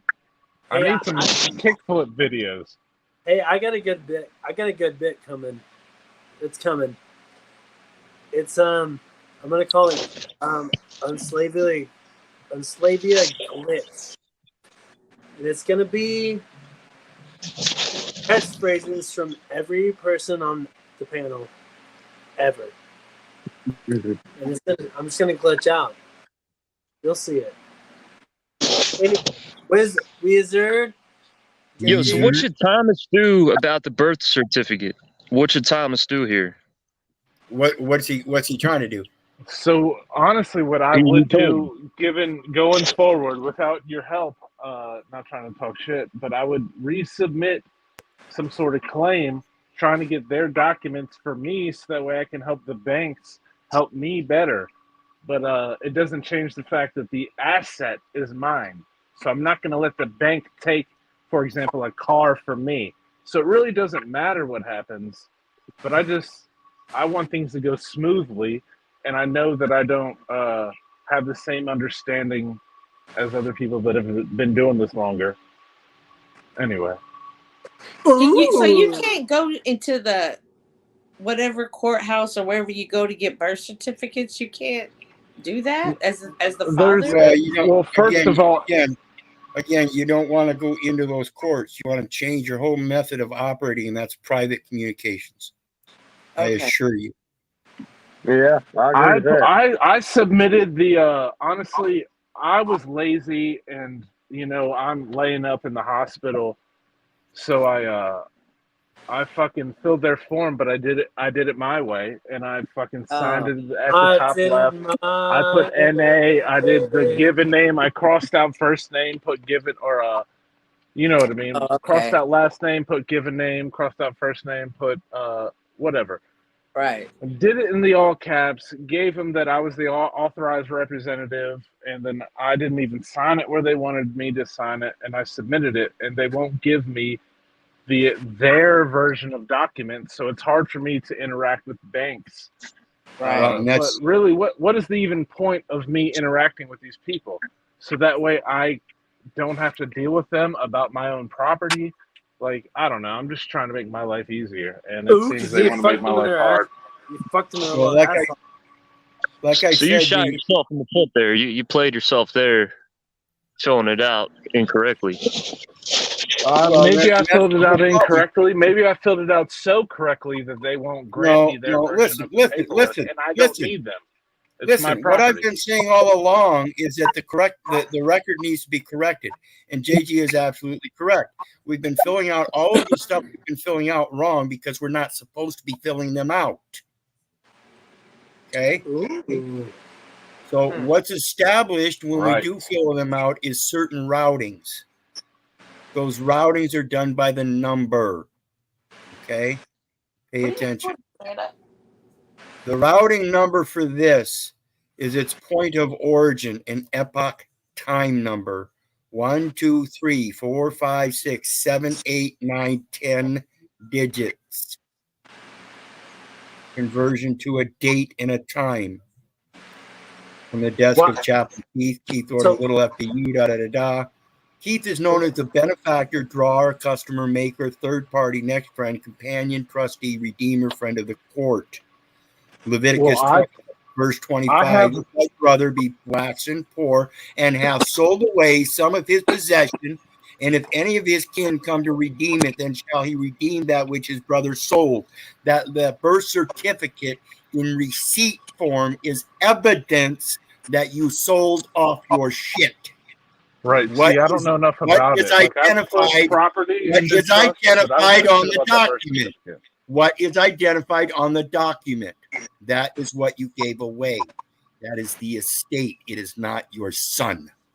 But see, for example, I didn't fill it out the way they wanted me to fill it out, in my opinion. Like, I have no clue what the fuck I did, but exactly, and it doesn't the way matter. I filled it out, I gave them their all caps. I crossed out shit on the application or on their. Basically, I made their form my Thomas, form. what you're doing is rattling on about stuff that doesn't matter. You're not supposed to be doing it anyway. So what you did doesn't matter. Well, that's the reason why I don't have any fucking results from it. Well, yeah, because you keep doing everything that everybody keeps telling you. You got to file this. You got to record that. No, you have to negotiate. That is done with the judicial office to make the judicial determination of the values in the contracts that you're supposed to think you're playing around with. Well, here's the only thing I care about is that there's a car that I put the fucking down payment on. I've made mad payments. And you did the wrong thing then because you put down a wrong. But it's in his mother's name who's dead. So I don't what know you how did to was you put a down payment on an installment payment plan. You did not purchase a car through a purchase order. Yeah, I you know, but it doesn't change the fact that plan. I know what interest acts like, and I know how much fucking fiat I put into that car. And I know how much fiat other people did not put into that car. So under God's law, it's my fucking, that's my shit compared to anybody else. But okay, anyway, so can you prove it? Yeah. How? Receipts. And those receipts will show that you filled the form out wrong, not them. Dumbass. I didn't even fill a form out because again, this was it was putting my son's mother's name, who is now dead. Okay, so how'd you purchase the car? But I paid the bills. So how did you purchase the car? It was all in her name, but it was my money, so I can show it in bank receipts. Okay, and what was that money? Fiat. Like what kind of fiat? Fiat is paper. Was it a paper check? Was it a paper money order? Was it Federal Reserve notes? It was basically a fucking bank transfer. So you went to a bank and you signed a transfer document. No. Okay, so you really want to get specific. Yes. When my dead baby mama went to buy a car, I gave her $2,000 for the fucking down payment, and that was in her name because I gave it to her. And then as the payment showed up, so you gave her cash. Well, no, I gave her a bank transfer, but it was in her bank account. Okay, and then what did she do? And then what did she do? Fucking filled out contracts with the car company. Okay, so you did it wrong. If you wanted to purchase a car, or she wanted to purchase a car, you had to know how to purchase a car. You didn't. So well, I was trying, you helped her enter in documents that were not correct. I did, exactly. Okay. And I was thinking I was helping her to establish credit. She had no credit. be it by a car or by a credit card or by a house. It didn't matter. I'm like, well, I'll use this car more than you anyway. We can put it in your name. I already have a car. And anyway, it was all in her name. I gave her the money, and then she started the contracts in her name. Anyway, now she's dead, and so all these are in my son's name, which is now in my name. So I'm trying to, obviously, my fucking hard labor went into the money that I made to give these banks. So that's my property. I just don't know how to put it in their writing. It's just mine. Well, they don't know shit. I've fucking finagled it to where they'd never find it anyway if they wanted to repo it. But okay, what we have here. they're up to date on their payments, so they have no reason to repo. Okay, so back to the birth certificate issue. What we have here is grantor of redemption. This is the conversion number on the back of the Social Security card, and it's the Keith or the little Keith Orland. It's known as a conversion account. It's prepaid. It's paid. It's directly related to the IMF. That's where all credits are extended from. The obligor is the Social Security number without the dashes, and it's known as an obligor in this specific form. It is the firm account. It's known as a connected account, and this is the stuff they use rather than your Social Security. They convert the number. Again, It's a routing number. The debtor is the birth bond receipt number. This is the number at the bottom of the birth certificate when you order a birth certificate. They come sequentially. So if you ordered 5 at a time, they should read sequentially at this end. Then if you wait 6 months and you order more and there's a bunch of numbers missing, it tells you that somebody else is taking that bond out and issuing bonds in your name through that birth registration number. Okay? This is the primary account at the state level. To be honest, it feels like I'm in high school and you lost me. Like, the beneficiary, this is the number on the birth certificate. It's tied directly to the Social Security account. The Social Security account works in 2 ways on both sides. The front side, the Social Security number, is a public, and it's a minor account. It has the dashes. The obligor number is a converted number on that front side. That's the second way it's used. It's converted. On the back is a number. It's a Federal Reserve routing number. It is converted for direct routing to the IMF. That's the second way it's used. The front of the card is public. The back is private. The Federal Reserve and IMF are private organizations. Social Security is public. Private ledgering, public ledgering. The benefactor is the selective service number. Because you come in your admiralty position, gentlemen, as grantee, Leviticus 25, verse 25, granting the redemption as a salvage account. The date you applied. The guarantor is something I found, I believe, it's not exact, but this is a number I found on that financial index at the local courthouse. And it's a PIN number. I believe it stands for personal index number. And it's related to the financial index, which, like we were speaking of earlier, the congressional communications, it's tied to the congressional index for purposes of entering into the National Archives upon your death, for a number of years thereafter, being, I believe, 35 years, which is the generation skipping trust, so that any heirs to your legacy can come forth and claim that legacy within that 35 years. Tom Sawyer, Mark Twain, and Samuel Clemens went before Congress to discuss this issue because he had problems with people in Canada selling his books that reached their shelves first to Americans who didn't reach the bookshelves for months later. yeah, it's fucking. And I have a customer account with the Postal Service, an online electronic book entry account that has 2 numbers, 9 and 8 digits. And like I said, that epoch number is 10 digits. You'll also recognize the number on the back of the Social Security card converted is a 10-digit number as well. That's the point of origin number. Lot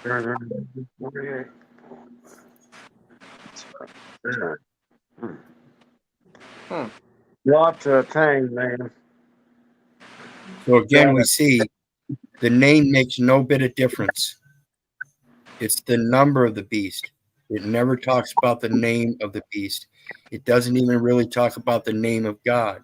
What we're given in the scriptures is the name of God is a conversion and a translation of something else that we're told that we're not supposed to be able to pronounce or even know.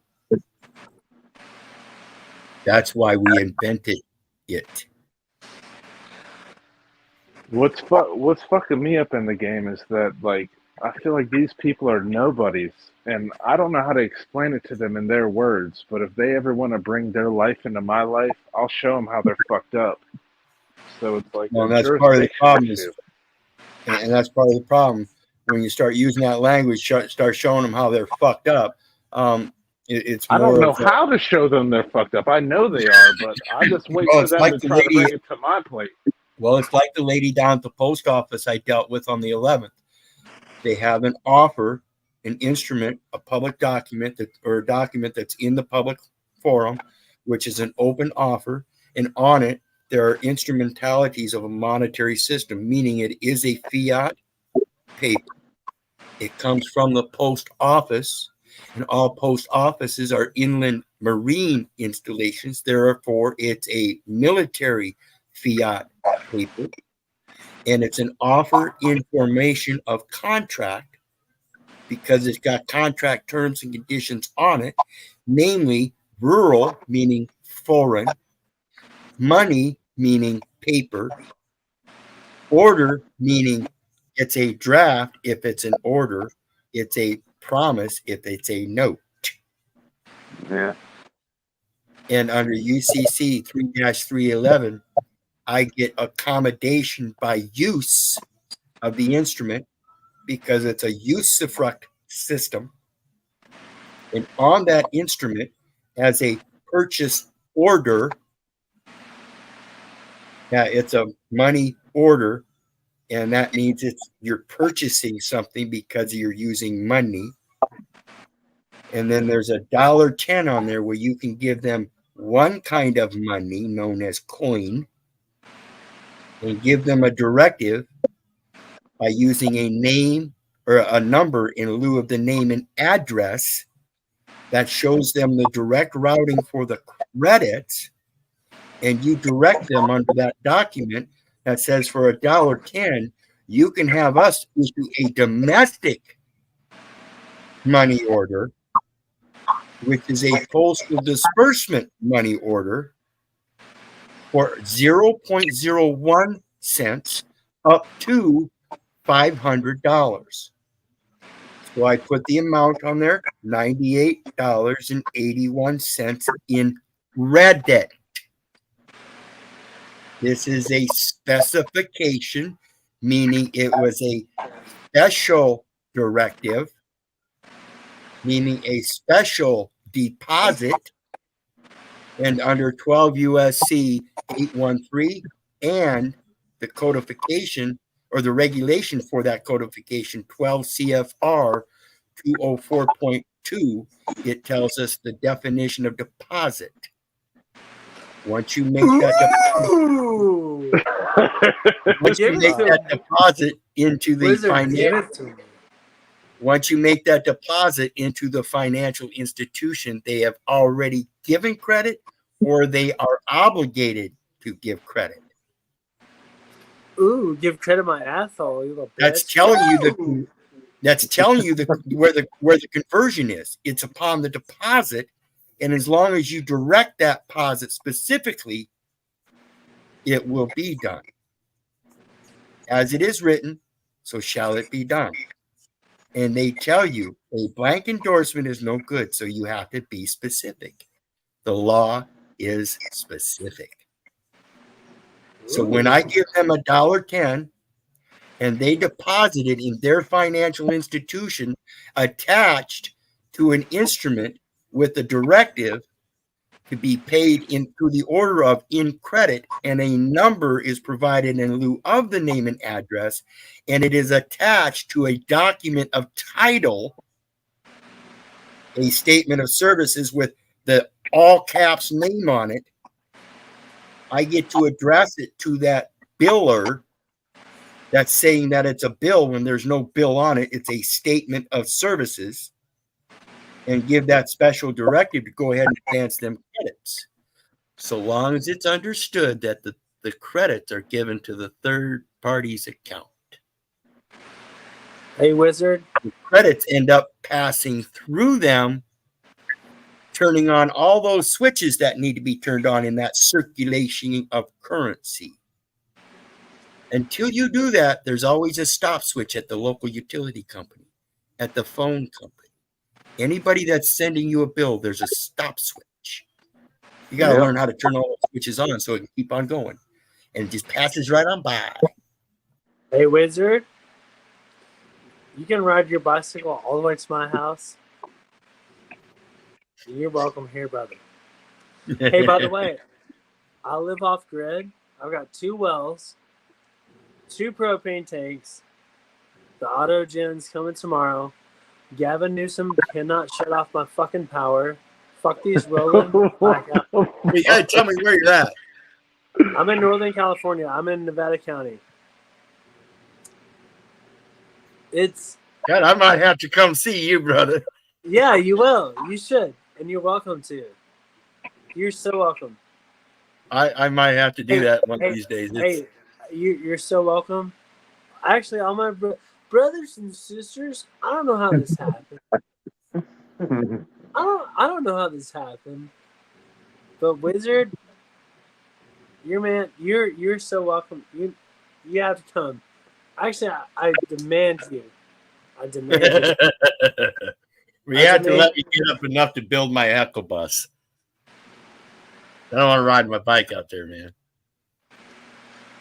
We'll get you here somehow, but you're welcome to stay on my land anytime. Awesome. Appreciate the invite, brother. You're the realist. You're the realist motherfucker. I gotta fucking invest in land, or I was thinking about getting my own shit, but I got U.S. currency, U.S. fiat is going down the drain. My savings accounts are basically less than what they were. I need to put that shit into land or anything else that will retain its value over time. But anyway, if somebody has a farm or something of value, I would love to invest if it isn't plain old land. I would say silver and land and ammunition.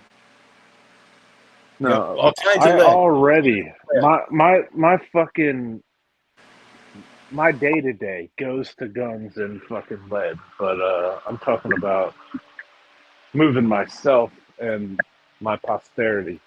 Oh, you need a big daddy. You want a daddy? Thomas? No. Well, I guess what I'm getting at is that I was just on it. There's 2 or 3 places of land in the Colorado, New Mexico area. Arizona, I guess there's 1 or 2 plots, but I can get 200 acres for $200,000, and I'm really looking into that. But if I got cool ass people, maybe I can invest in something better than that. So you do that, and then cool ass people will do that, dude. You said 200. How much? 200 acres? Bro, the second that I really want to so like if there's a fucking actual natural disaster and there's some sort of fucking tidal wave on the East Coast, the fucking cush ass fucking set area would be the fucking Valley of the Sun in the Rocky Mountains. Anyway.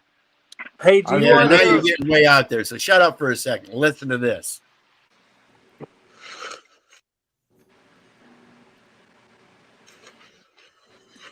Reminds me of a John Wayne show. He's trying to get his cattle back. I know this guy. He says to the Mexican, "That's my cattle." He says, Mexican says, "Well, what'd you bring me to get them back? Silver, gold?" No, just lead.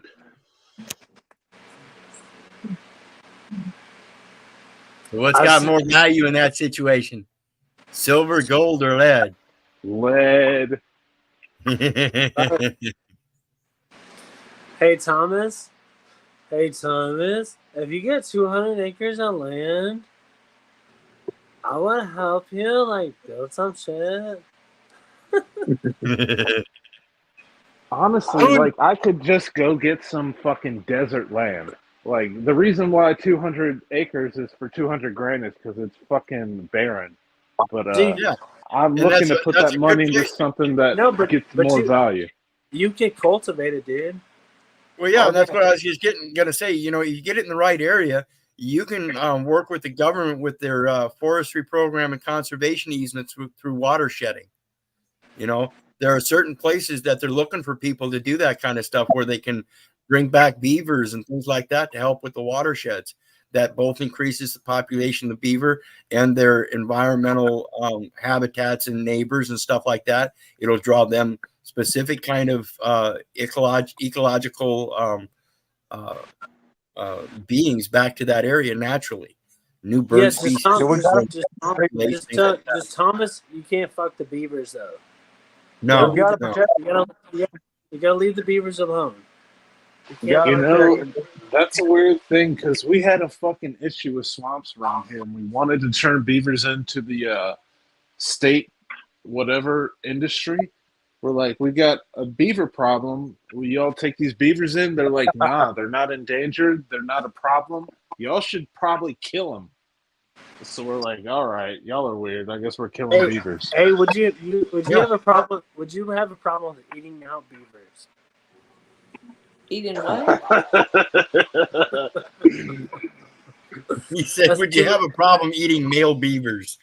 Eating Male out beavers. No, would you have a problem eating out beavers? Like, is there a I problem do there? that enough these days anyway. Okay. Because another channel that I'm not gonna proclaim. There's no beaver eating. So Evil Eyes. Evil Eyes. Are you talking about his channel? I'm talking about Z. He didn't want to eat pussy. Yeah, So Evil no- Eyes. Yeah. That's what I call him. God, Cynthia, come on, dude. I don't have respect for Z. Hell no. Yeah. Did y'all hear when he said that he wakes up with murder on his mind? Yeah, that caught me right off guard. I was like, "What? Wait a minute! What? What? Yeah, and I was just, and it's a good day because I didn't do it, and I was like, I've watched serial killer documentaries. Well, yeah, you would think that, and this is something I seriously wonder about because of my temperament and the fact that I have stabbed people, I have knocked people out with the shovel. You know, people know this about me. They know my history, and it would seem more likely that I would be the one waking up like that. But I've never done. You know, despite all my anger, aggression, pent up all this bullshit, I've never thought about killing somebody ever. Okay, so do you think that was a bit? As a meat eater, and You think that's a I bit or don't not? like eating meat, but I had no problem in my past killing an animal to eat it. But honestly, in terms of like fucking soul, I would never want to kill anyone. Hey, so I have a question. Do you think he meant that or no? No, he meant Yes. it. Yeah. He meant it. Is that a bit, non-bit, or no? No, that's real. It came out smooth and easy. Yeah. You know, I used to work at the emergency room at the county hospital here, and you had to go, like, you had to work in the cardiac, the trauma, the OB-GYN, and then there was the psychiatric ER. You had to float through all of them. But one time I was there, and there was this nice-looking man that was checking himself in, and I had to take, like, his, his little questionnaire. What brings you here today? His vital signs. And when I asked him what brings him, he said that he enjoys killing animals because he likes seeing in their eyes and seeing their souls leave their bodies. But he hasn't been able to see it a lot in animals, and he's really been thinking about doing it to babies. But before he got to that point, he checked himself in. He was going to try to get help. Like there's just some people that just If you Well, had if that you on get- record, really if you not wrong. had that your fucking phone playing on fucking record, we would love to put that guy in prison. At least I Well, would. he checked himself into the hospital before, but he recognized he had a problem, and maybe Evil Eyes is just recognizing, oh, I well, shouldn't that's want to the kind hurt of people. situation with Jack because I seriously believe that Jack has this bipolar setup with his narcissism that when he's in his bipolar, his other stance, it doesn't matter. He's still the smartest man in the room. So no matter how much you point out his bipolar anger, as he pointed out to me that I'm always angry. No, I'm not. There are certain Yeah, things that I'm passionate about, and you take it as anger because I'm steadfast. You can't be saying that kind of shit. You can't go around telling people I didn't offer you anything. Everybody witnessed it, you dumb fuck. You know, so well, he definitely makes up stories in his head where he's the superior one, and never who he's talking to is the well, he's lost never one. wrong. Yeah, In the entire but I time don't I've want been to. on this stuff, he has never once admitted he's wrong. Not once. That's what I'm saying. Wizard. He's broken. Today, I heard him contradict himself because he was talking about how people was making fun of him, and then whenever Host made a joke about you, Wizard, Jack Host state. started giggling. He started giggling like a little girl and was just getting a big kick out of it because he made a joke Yeah. about you, Wizard. And I was like, "What's the fucking difference? We're laughing at you, Jack, and you can't laugh at everybody, and everybody can't joke around. But when it's against you, you can't handle it. But when it's against Wizard, you fucking just, you know." See, that's what I pointed out earlier as well. You know, when somebody does that, okay, they're taking something that's very serious and they're making it into humor and giving that maniacal laugh. The Yeah, higher that laugh is and the more intense that laugh is, the more serious that situation is to the one that's laughing. yeah. Again, it's his bipolar thing. He doesn't want to admit that he's wrong in that. He doesn't want to admit that flow state shouldn't be saying that, even though he just got done saying you shouldn't be making fun of people. Yeah. So he's trying to distract from the contradiction that was just pointed out that he still partakes in. He don't get it. He don't get it, man. And it's always going to go back to flow state or whoever that he's helping laugh with because he's the one that started the laugh. Well, I was just laughing. It was funny, right? Yeah. Mm. It's a bit, I not don't know. bit, right? I generally want to see the guy win, but he has a long way to go to even get in the race. Yeah, that's why I said he's still 10 years. He is Yeah. cognitively, developmentally 10 years old. I Absolutely. was about to say he reminds me of a dude I went to high school with that he would just imagine himself in a better place and just speak on shit when it wasn't really there. And I don't know. He doesn't do anything. He doesn't do anything to produce any results. I mean, he just Well, no, that's fucking. why I say that's what I've been saying from the start. He's sitting back saying he's got all of this stuff and he's done all of this in his life and he needs somebody to help. Motherfucker, I'm a full grown man. I'm doing everything myself. Don't sit there and Right. tell Yeah. me you need my help. You need But- to get up off your ass and do shit. But that's a fundamental knowledge that any functioning adult should have, and it's concerning that he doesn't have that. That's why I keep saying Jack's he's one of those broken. guys. Yeah, Jack's one of those guys that will love it when he ends up in an old folks' home and somebody else is brushing his dentures and wiping his ass. Yeah. Yeah, Yeah. I He'll don't be know. right. I want to, but hey, I love him and Paul together. The call-ins were funny. The Talcott colliptions are funny. It's Paul's got entertaining. much better things to do with his spiritual breath. And Paul's Yeah, playing the true. long game. Yeah, That shit was fun. Paul's definitely in it for the long game, and that's what Oh Jack yeah, Jack is in it for the immediate response. okay, Yep. but Immediate. That's why he went for that 1 year lease to buy again. 5 years in a row, same. Jack is lucky to have Paul because Paul cares enough to want to see him win and fix him. And right. And Jack doesn't what's have fucked up Paul. is And Jack doesn't understand that. Jack wants the attention. He doesn't see that Paul has his best interests. Anyway. Right. This guy's funny. Who is he? I'm Mr. Mysterious. You have the master lock. You want to know that you have the key to unlock the fire? I don't know. To be or not. Hey, I met Mad Mystic tonight. I'm mysterious. Hold on. Stop. Oh. Stop. Stop, Okay. Cynthia. Look at those mysterious gloves. What's on your head? Look at that mysterious hat.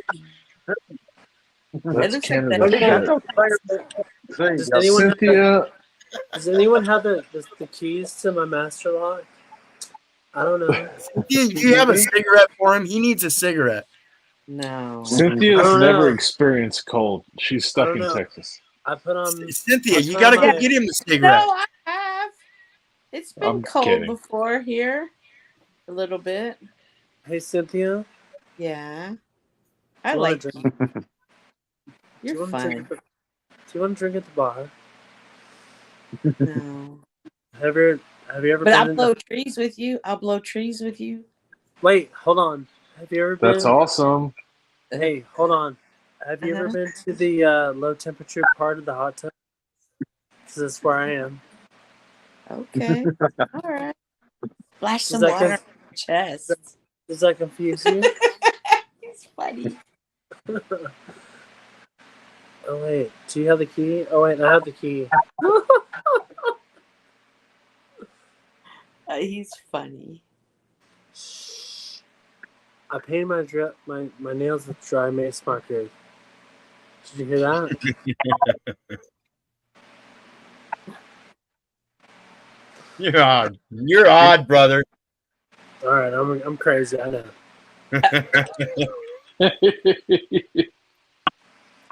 Part of the odd fellows. This is on fucking record. Thanks. I'm gonna clip it and make it a short. See, I want to do that for Paul, but I don't want everybody to be like, "You just rode Paul's coattail." So, dude, Just make mad videos, and some will pop up as being great. Some might not. Who cares? So, dude, but that guy Mystery, the one he was showing, was like, it was so cringe, but it's so funny. Like they fall for it. It's like, hey, I was gonna do it the other day, but Paul was in a very serious conversation, so I was trying to come up as this character. I'm like, hey, I was gonna come up, but I'm kind of bored by you guys, so I guess I'm just gonna leave. Don't you get it?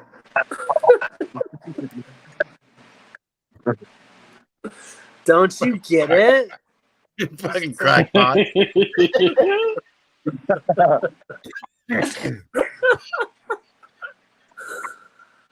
I don't know. See, y'all make me not want to live off grid. It's fun. You should do it. I don't know. I spent 7 months up in the Appalachian Mountains. Really? Tent.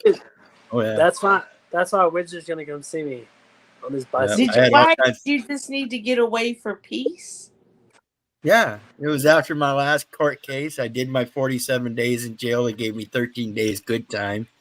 So I walked out refusing to sign anything. The lady on the other side of the counter, when they were letting me out of jail, she says, here's the release paperwork. I need you to sign here. I said, oh no, I'm not signing it. They I never said- let me out of my tent, but I had to have the master lock to get in Mother Russia, my country.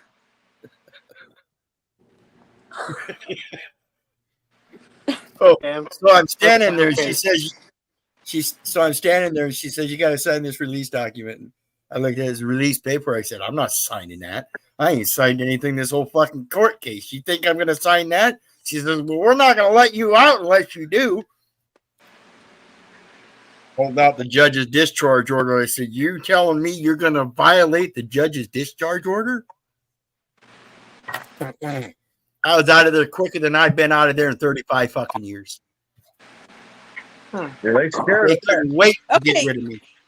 I And like I avoided all said- the probation fees because of the same, like, similar thing. The And judge like- said that I was indigent, and I put the judge's orders above the probation office orders. And anyway, I got away with it. So, I think it's kind of And remember, I told you they renewed that protection order on me 5 years in a row. They don't want me back. I've been telling them, "Fuck you," ever since. So I think it's obvious I'm a square, and I probably haven't experienced some of the things that a lot of y'all have experienced. But I don't understand why are we against signing things? Again, if you're signing those documents, you're signing as a security agent. Right. You're You're putting your name on securitizing something, document. and it's not godly. Hold on. You're saying you're not Hold godly. on. You're securitizing the document and the data elements in it, and that's securities brokerage. Do you have a Series 7 brokerage license to be signing in that capacity? Yes. No. Right. You I'm a do? broker. No, You you're do? I'm a broker. When did you Broker's get that not. license? The Series 7 broker's license? Yeah, let's see. I started my job in 2016, so 2017. All right, so go work with So the banks, but Hold on. So every Sorry, document Wizard. you signed before then Uh-huh. is no good because you are not a securities broker before that. Right. Hey, what if every document you sign, you're like, hey, I have to have a boner before it's legit. Okay. Yeah. I gotta be honest Shut with up, her. Jeff. You gotta stay serious The here. way the other guy explained it to me, like it's not godly, was so much easier for me to understand than the way you explain. And I want to understand you. Like I like you, Wizard. I think you're a smart How could man. we I not? love your knowledge on Wizard the didn't Bible. say that. Cynthia Wizard did not say that. I know you said that, and I I understood didn't say it better. either. Oh, don't blame me.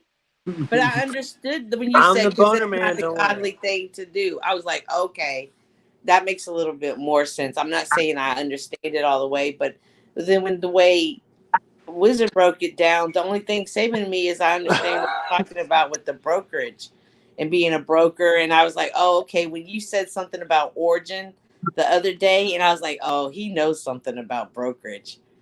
Oh, and you don't Your want to purchase order. You said the purchase order off the origin, and I was like, "Oh, yeah." So You then can either securitize a document or you can customize a document. right. One is a securities broker, the other is a customs broker, known as a customer, Okay. not But a what I'm saying consumer. is, and you even can boner being and you can that bonerize in it. the field I work in, I still understood when he said it's not godly. Like sometimes it's really hard for me to keep up with you, but I want to. I'm trying my hardest.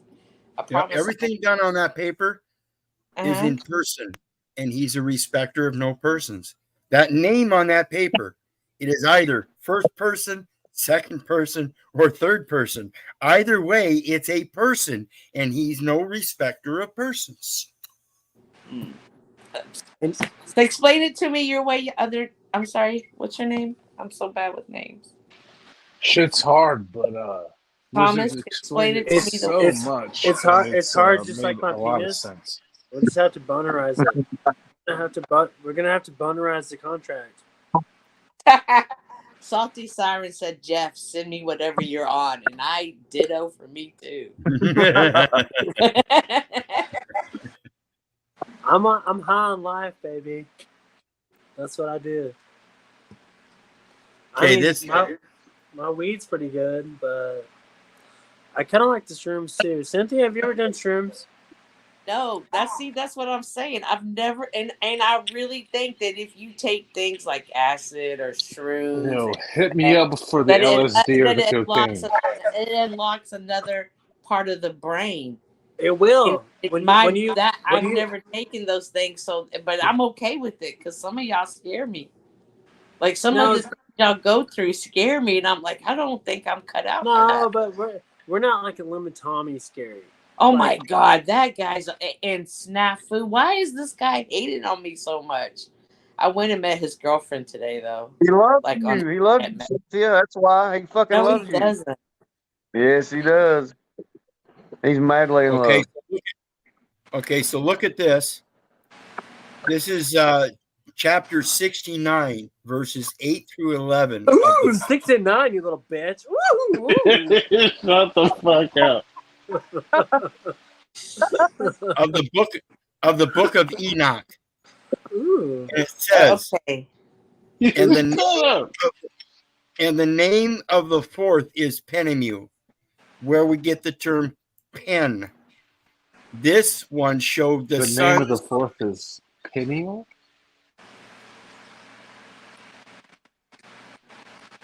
Ooh, put a pin in your asshole. Is that sad? That is not what this says, guys.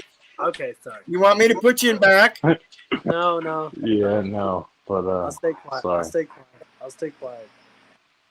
And the name of the fourth is Penemu. This one showed the sons of men, the bitter and the sweet, and showed them all the secrets of their wisdom. He taught men the art of writing with ink and paper, and through this many have gone astray from eternity to eternity and to this day. For men were not created for this, that they should confirm, which means with firm. And as I showed you on the court document, they exchange or convert the last name to the firm name. Their what faith. about all the Would you let me finish? Would you let me finish? Yeah, sorry. Shut the fuck up, man. Confirm their faith like this with pen and ink. What? For men were created no differently from the angels, so that they might remain righteous and pure, and death, which destroys everything, would not have touched them. But through this knowledge of theirs, they are being destroyed, and through this power, death consumes them. So if that were included in a book in the scriptures, it would be inconsistent with Hosea 4, which says people are destroyed for lack of knowledge. Where in this it says, for that knowledge, they are destroyed. Okay. So I question everything. And that's why I come to the realization of the duality in this world is it always gives you an option. Do not tell them you have to do this.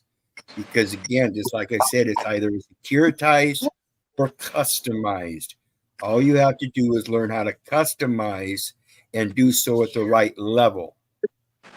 Okay, but doesn't it make life easier by signing? Like, for instance, if Thomas would have filled out the birth certificate the other way, the way that the birth certificate people are asking, wouldn't he be in an easier situation right now? No, because the reason that you don't sign is because it's a trust operation and you're protecting the beneficiary, which is known by name, whereas the record is identified by a number. And I don't even know what all that is. I was trying to get them to give me some documents so that way I could deal with banks better, and they won't fucking give them to me because I filled out my own forms and like there's more to it, but anyway, they're not Thomas, I think if you just go there and you pull your pants down. What? Huh? Show them what you're working with. They'll feel bad for you. What? Like he's funny. But again, okay. Thomas, maybe I'm just not in my right. I don't know. Hey, you know what? I think everyone's too serious. Everyone's too serious. You do? Son of a bitch. I know you do. Hey, here's the deal. Cynthia, Here's the deal. I'm a cop. Cynthia, you're just always trying to understand. And that's okay. But you don't have to. It's okay to not understand. No, I don't understand a lot. Like I don't understand why. No, it's okay. It's okay not to like I don't understand. understand all of that. Now, some of the stuff that I've heard y'all talk about has really been like, oh, like for instance, Well, to I say put all where my- you understand or not. yeah, Okay, I put all my money in accounts, and I shouldn't have been doing that. But here I am thinking I'm doing by buying So, stocks and investing in accounts, and So I- it's really not So what I- I should have been doing. Yeah, I've got a very close friend. I just got a call from her today. It was great news and everything. I'll talk about it sometime. About a car, of course. And she used to be a banker. She used to work at the bank. And when she realized, what the hell was going on and shit, she said she just couldn't do it anymore. Ooh, And then- that's what she said. And then when she quit, that's when she started getting into the legal research and helping people out in comprehending all the bank documents and everything. Then Yeah, I remember that expanded you the talking further about research. that. Malika. And then Yeah, she started doing a research into the rest of the documentation and finding out the same stuff I'm doing, and that it's all under an administration, and you're not part of the administration. Ooh, this is what this is me and my cousin do this like little joke. So no one else gets it, I guess, besides you guys. But I've tried to get him to come up to Paul's, but he won't do it. He's such a hater. But me and him, Like, come on up, brother. I know you're listening. and he goes, and I'm like, I'll call him, and I'm like, ooh, you little bitch, fuck you, you little dirty fucking cunt, fuck you. You want to try that again? I'll fucking stab you in the fucking neck, idiot. Ooh, ooh, I'm so pissed because he's so mad. He's so mad at his corporate job. He hates it. And he's like, ooh, I'm gonna go in there. I'm gonna kill all these fucking idiots. Ooh, just stab him in the fucking face. Anyways, so I get it, and I'm just. He's a little bit more off than you, huh, Jeff? Yeah, he's off like me. We're crazy. We're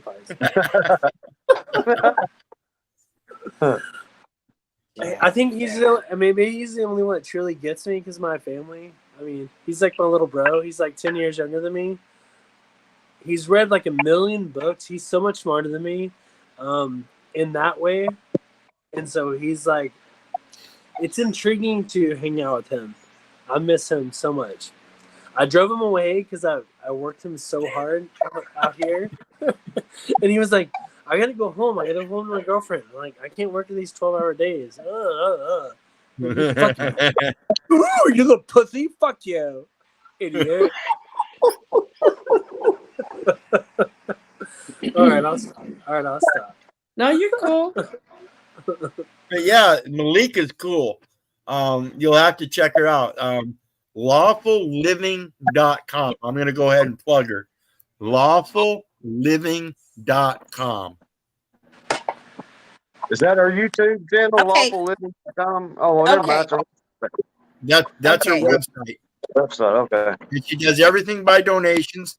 Everything on there that's open that you can view freely is open. But there are things that if you give donations for, there's extra material that is private that you have access to. So, and that's all on donation basis. You have to talk to Malika about that and no one else. She does all of that unless she directs it to her daughter, Sunny. Lawful Living. Follow her on Instagram. Yeah, she's the one I was telling you about. She used to be a banker.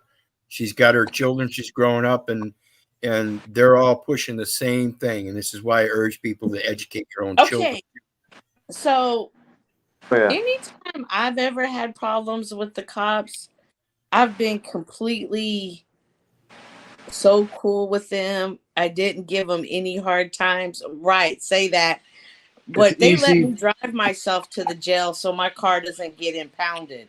Like I'm taking Easy care of to be some real good. cool with the cops in Texas. I'm sorry. It's easy to be real cool with the cops in Texas. Okay, you bring up a good point. Is it not easy to be that way cool with cops elsewhere?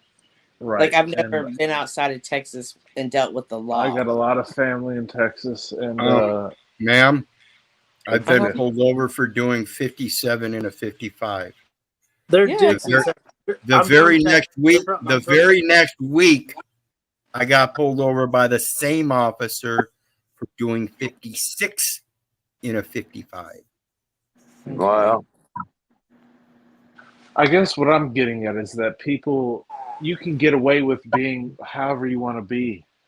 And a perfect world is the world you make it. But if you're really standing up against shit, like, if you're in Texas, you gotta go Hey harder Thomas. than the person in Connecticut. Hey Thomas, can you agree that if you get pulled over in Texas, they pull you over, and they're like, "Can I get your license and registration?" And you look at them and you go,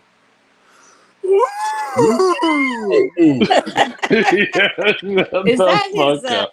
Is that his thing? Is that what he's looking for? That sound? Honestly, if you were to go like the way he just went, ooh, you wouldn't have to deal with the same things you're doing. Thomas, just do it. Hey, just try it. Thomas, do it. I don't know. So, but oh yeah, that's good. Wizard, let's hear it. Let's hear it, Wizard. What? Let's hear it. Ooh. Cynthia, let's get it, Cynthia. All right. Do I have to do that? I can't do it that good.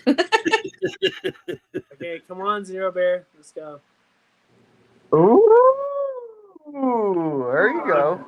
Y'all are higher pitched than me. I don't feel like y'all are putting it all into it, but that's okay. That's not what we're here for. Oh, you got Moving that on. covered. So back to the securities program. What else?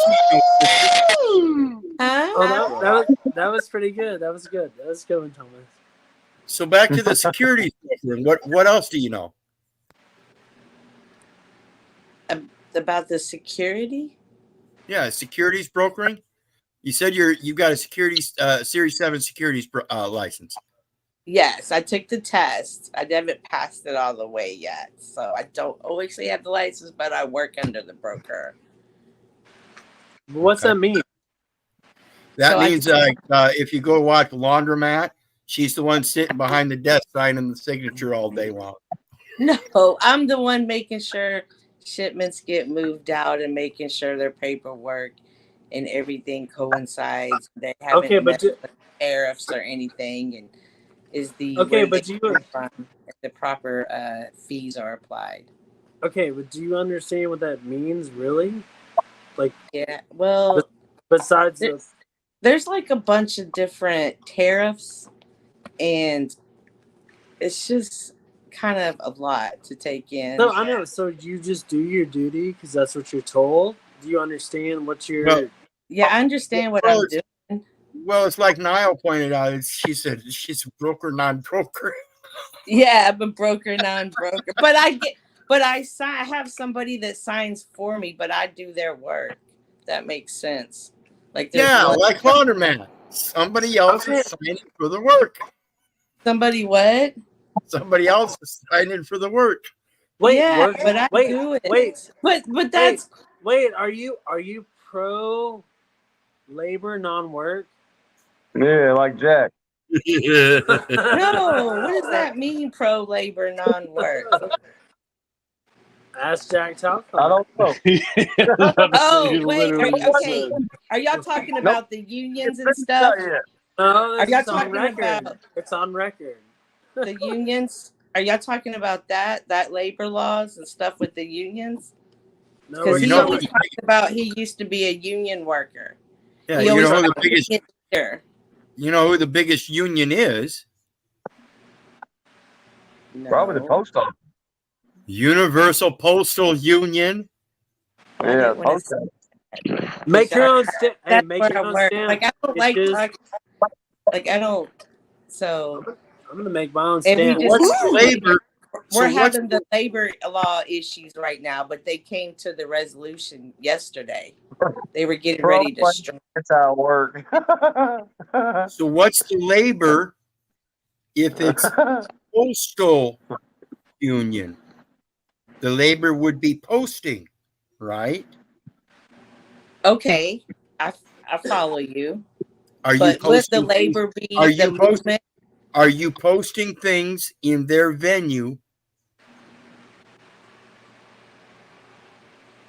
Whose venue?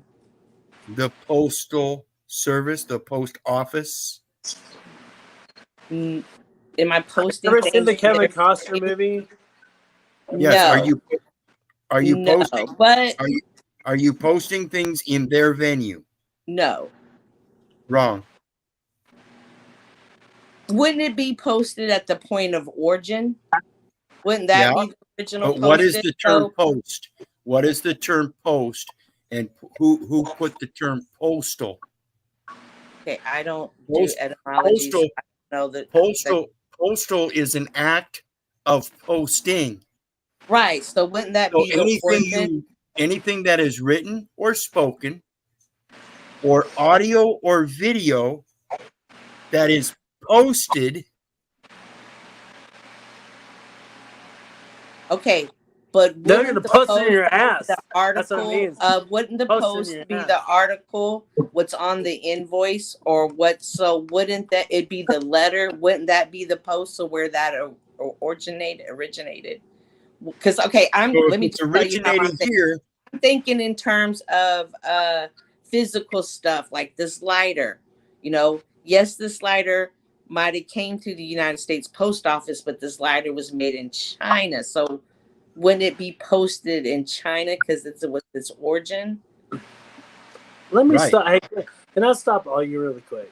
that's where the design documents and the patent. But that's all Yeah. okay. Then what's the Okay. PO? Because that's where the PO number's created. So Okay, what is the PO? I'm not going to be silly right now. I'm going to be asking a real question. Okay. What does it all matter? Like you say, the post is Okay. everything, right? That's Wizard, great. But there's fees. Wizard. Like wait, real quick. Okay, there's what- fees that get taxed. So, I'm asking Wizard real quick. okay. So the whole, So so there was a movie like Kevin Costner, the Postman or whatever. So if he's saying nothing is valid unless it's through the post, which is the residence, which is the government, he's saying it all starts there. How did that? Am I correct me if I'm wrong? Can you explain it?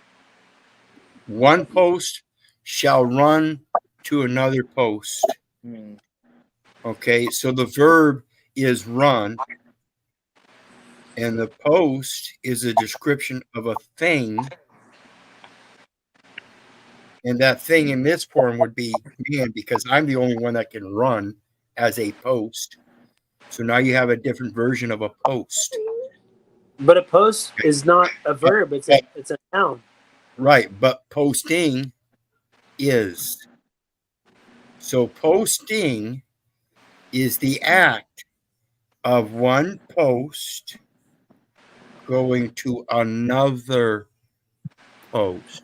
Okay, so why? Hold on. Are there two posts, or is it just yours and you're claiming all this power with no agreement? One post shall go to another post. Where two or more gather in my name, where two or more there is witness. Okay, so you're saying that the post is the most powerful agreement on the land because back in the day, there's no point of having one post unless you go to another post. And there's an agreement. You have no way to post your stuff unless you have somebody else willing to let you post with them. Okay. So that makes the most powerful thing on the earth. I can be like Correct Polly's or dad. not? I can be like Polly's dad and print up all these nice books, but they will never post if no one purchases them. Well, I don't get that. Okay, but isn't it the same post? Is it two different posts, or did the post just move? No, it's postal and posting versus post. Those are different terms. Postal and posting has suffixes added unto them. Do not take away or add unto the word of God, lest ye be found a liar. In the scripture, it says post, not postal and not posting. Those are literally English translate or converted or borrowed or created terms based on the original root word. Okay, so what? They took a thing, which is a noun, a person, place, or thing. One post shall run to meet another post. Okay, so So post is the noun, and they converted it to an adjective, postal, and a verb, posting. I'm still going to ask you this question. What makes that the law of the land? What does it matter? They agree that it's the law of the land. Every nation uses the scriptures for their laws. Even America, despite the fact that it had no scriptures as the foundation of their law, now recognizes as of 1984 that the 1611 version of the King James Bible is in fact to be known as the law of the land. Okay, so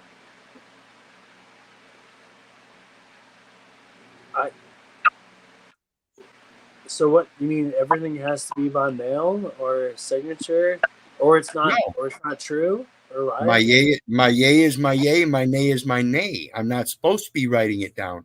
If you want a record in your files, you can write down what I say. Okay, you got a pen? Yeah. Okay. What would you write down first? I could scribble in a different language and not understand what that means. Yeah. Someone could lie out a contract in front of me in a different language, and I can't interpret it. So how am I supposed to sign that document? You can't.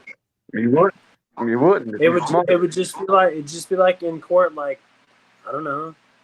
I'm mute. Yeah, and I'm telling you the same thing with these documents. If you think you understand English, I'm going to call you a liar if you tell me, yes, you understand English. Yeah, we don't. Because that's what he was pointing out to me in that courtroom when he asked me if I understood English. And I vehemently said, yes. He knew damn well I was lying because I was fucking babbling like an idiot. Okay, so what I'm understanding from you is that everything in the world's babble. Mostly. Yeah. If we go to any court, you have to be able to get back to those root words. And again, use them against them. They're the ones that like them words. So you just pose back to them the impossibilities and the irregularities, the inconsistencies. Let me ask you, can you license an animal to drive a vehicle? Well, no. Can you license an animal hunt? No. Can you license an animal to fish? No. Well, can you explain to me the inconsistency in 7 USC 136 where it defines animal as including but not limited to man, and explain to me how you can now say, well, of course you can license an animal to drive as man is defined as an animal. How can you license a man to drive and say that's required while at the same time confirming that you cannot license an animal to drive? And this is where I throw my hands up and I'm like, what the They fuck all have. Okay. They all have. Going back to the post, though, So when you're saying like one post runs to another post and you're still defining it as two, wouldn't the word, the common thread, wouldn't that be the one post? Like that's where I'm like, I'm not seeing. Right, but it's got, okay, it's one post, and it's Right. not going to go anywhere until I go to another post that will share it. Okay. It's got to be expressed to another post. I can post it on my post here in this wall all I want, but ain't no foreigner's going to hear it. Could you call? Got Could to you go call it? outside of my place Could to you call it another something? place where Could other you call people it? can see it. Could you call it something other than a post? I What wouldn't. we're talking about. No, I'm just saying. Like, could you call Labor. it a message? Like, does it have to be does it have to be the word post? I wouldn't change it because again, that's scriptural, so it's going to lead you back to the scripture. And if you call it message, you would go to the etymology of mess age because that's Okay. two words. That's two Can I ask words, you? mess Can and you, age. can you ask you another question? So when you say go back to the scripture, the word script, it's a play. Everyone Right. said, let's go back to the scripture. Is this whole thing not a play? This whole Exactly. It's the helping you whole learn how to play out the your whole life. world the whole world is a stage. You wouldn't say you're going to go back to the scrolls or the scripture. The script is a play. It's not real. Correct. It's played by personas with people in it. Here we are. And everyone wants to go back to the scripture, which is a playwright. It's not real. Right. But it's their playbook, just like you said. Their laws follow the scripture. That is their playbook. So you use those scriptures against them to show their inconsistency. Okay. It's like with PayPal. I've had this issue with PayPal because I get very minimal donations because there's only certain people that have a PayPal account. I'll send you one tonight, Wizard. People that don't have a PayPal, quit begging, don't begging. I'll give you tonight. People that don't have a PayPal account find it hard to donate because they don't have a PayPal account. So when I created another link to allow other people to donate that didn't have a PayPal account, it stopped all the donations because now it put a question in the book because I didn't have a connected account. So I use Isaiah 22:22. The key of the house of David he will lay upon your shoulder, and he shall open, and no one shall shut, and he shall shut, and no one shall open. Now I turned around and caught on to that. Finally got a PayPal guy to understand that all I wanted to do was open up the old U.S. bank account that I had, and that would be set as the pass-through account. I didn't have to open another bank account. I didn't need to have a current bank account. I just needed a bank account, whether it was open or closed, that I could use as a pass-through account. And I already know that some people that sent donations by money order or check, I didn't have ID. Like I said, that driver's license ain't no good for me anymore. I don't carry it anymore. You want to see my ID in my wallet, Cynthia? I'll show you here in a minute. But what I did with those checks and money orders that I get for donations, I go to a local bank. I haven't had a bank account in 7 years. I closed them all, but I can still go back there and show them the check with the name on it. Tell them the They still want your money. They still want it. But the premise is that I can use that bank account, even if it's closed, as a pass through, because all you're needing to do is identify. And then the routing will happen. Okay, what I'm trying to, so the 2.5 years ago, my channel, my truth channel, was locked down for doing etymology. Way before I ever met the word wizard. Way before, because I understood words. So I did a video about the Tell a Vision. It's called a Tell a Vision. And they give you a program on a channel remotely. They give you a remote control, Tell a Vision, Tell Live Vision on a program. And you can just break down the words, and they do this to us. They've shown us all along that their programming is. Yep. And Moon Peach, she says you cannot use those accounts, and she says it's an opinion. Let me clarify. This is a usufruct system. That's the only thing you can do with those accounts is use them. You cannot own them. They created those accounts. If you want to own an account, you have to create your own file cabinet, your own bureau of vital statistics that you want to keep. And they're according to your numbering system. Everything else is theirs. Wouldn't that be like creating another, like in modern terms, creating a network, your own network system? Absolutely. Your own about. bank. One private member association Network, hooks up with another private member association. One private member association hooks up with another private member association, and they carry their cards around in each other's wallets as card-carrying members. So you end up with cards like this. Let me see how to do this. Yeah, I see it. We can see it. See, it's Matthew, owner and minister, Matthew Pruitt, PMA, ministry manager and minister, David Pruitt, PMA. We both have their own Pruitt PMAs. Now, I'm a card-carrying member of them. How many witnesses we got here? 5, 4, 3. Minimum 3. Minimum 3. You want to see my ID, Cynthia? Yeah, sure. Oh, it's cute. It's the best idea in the world.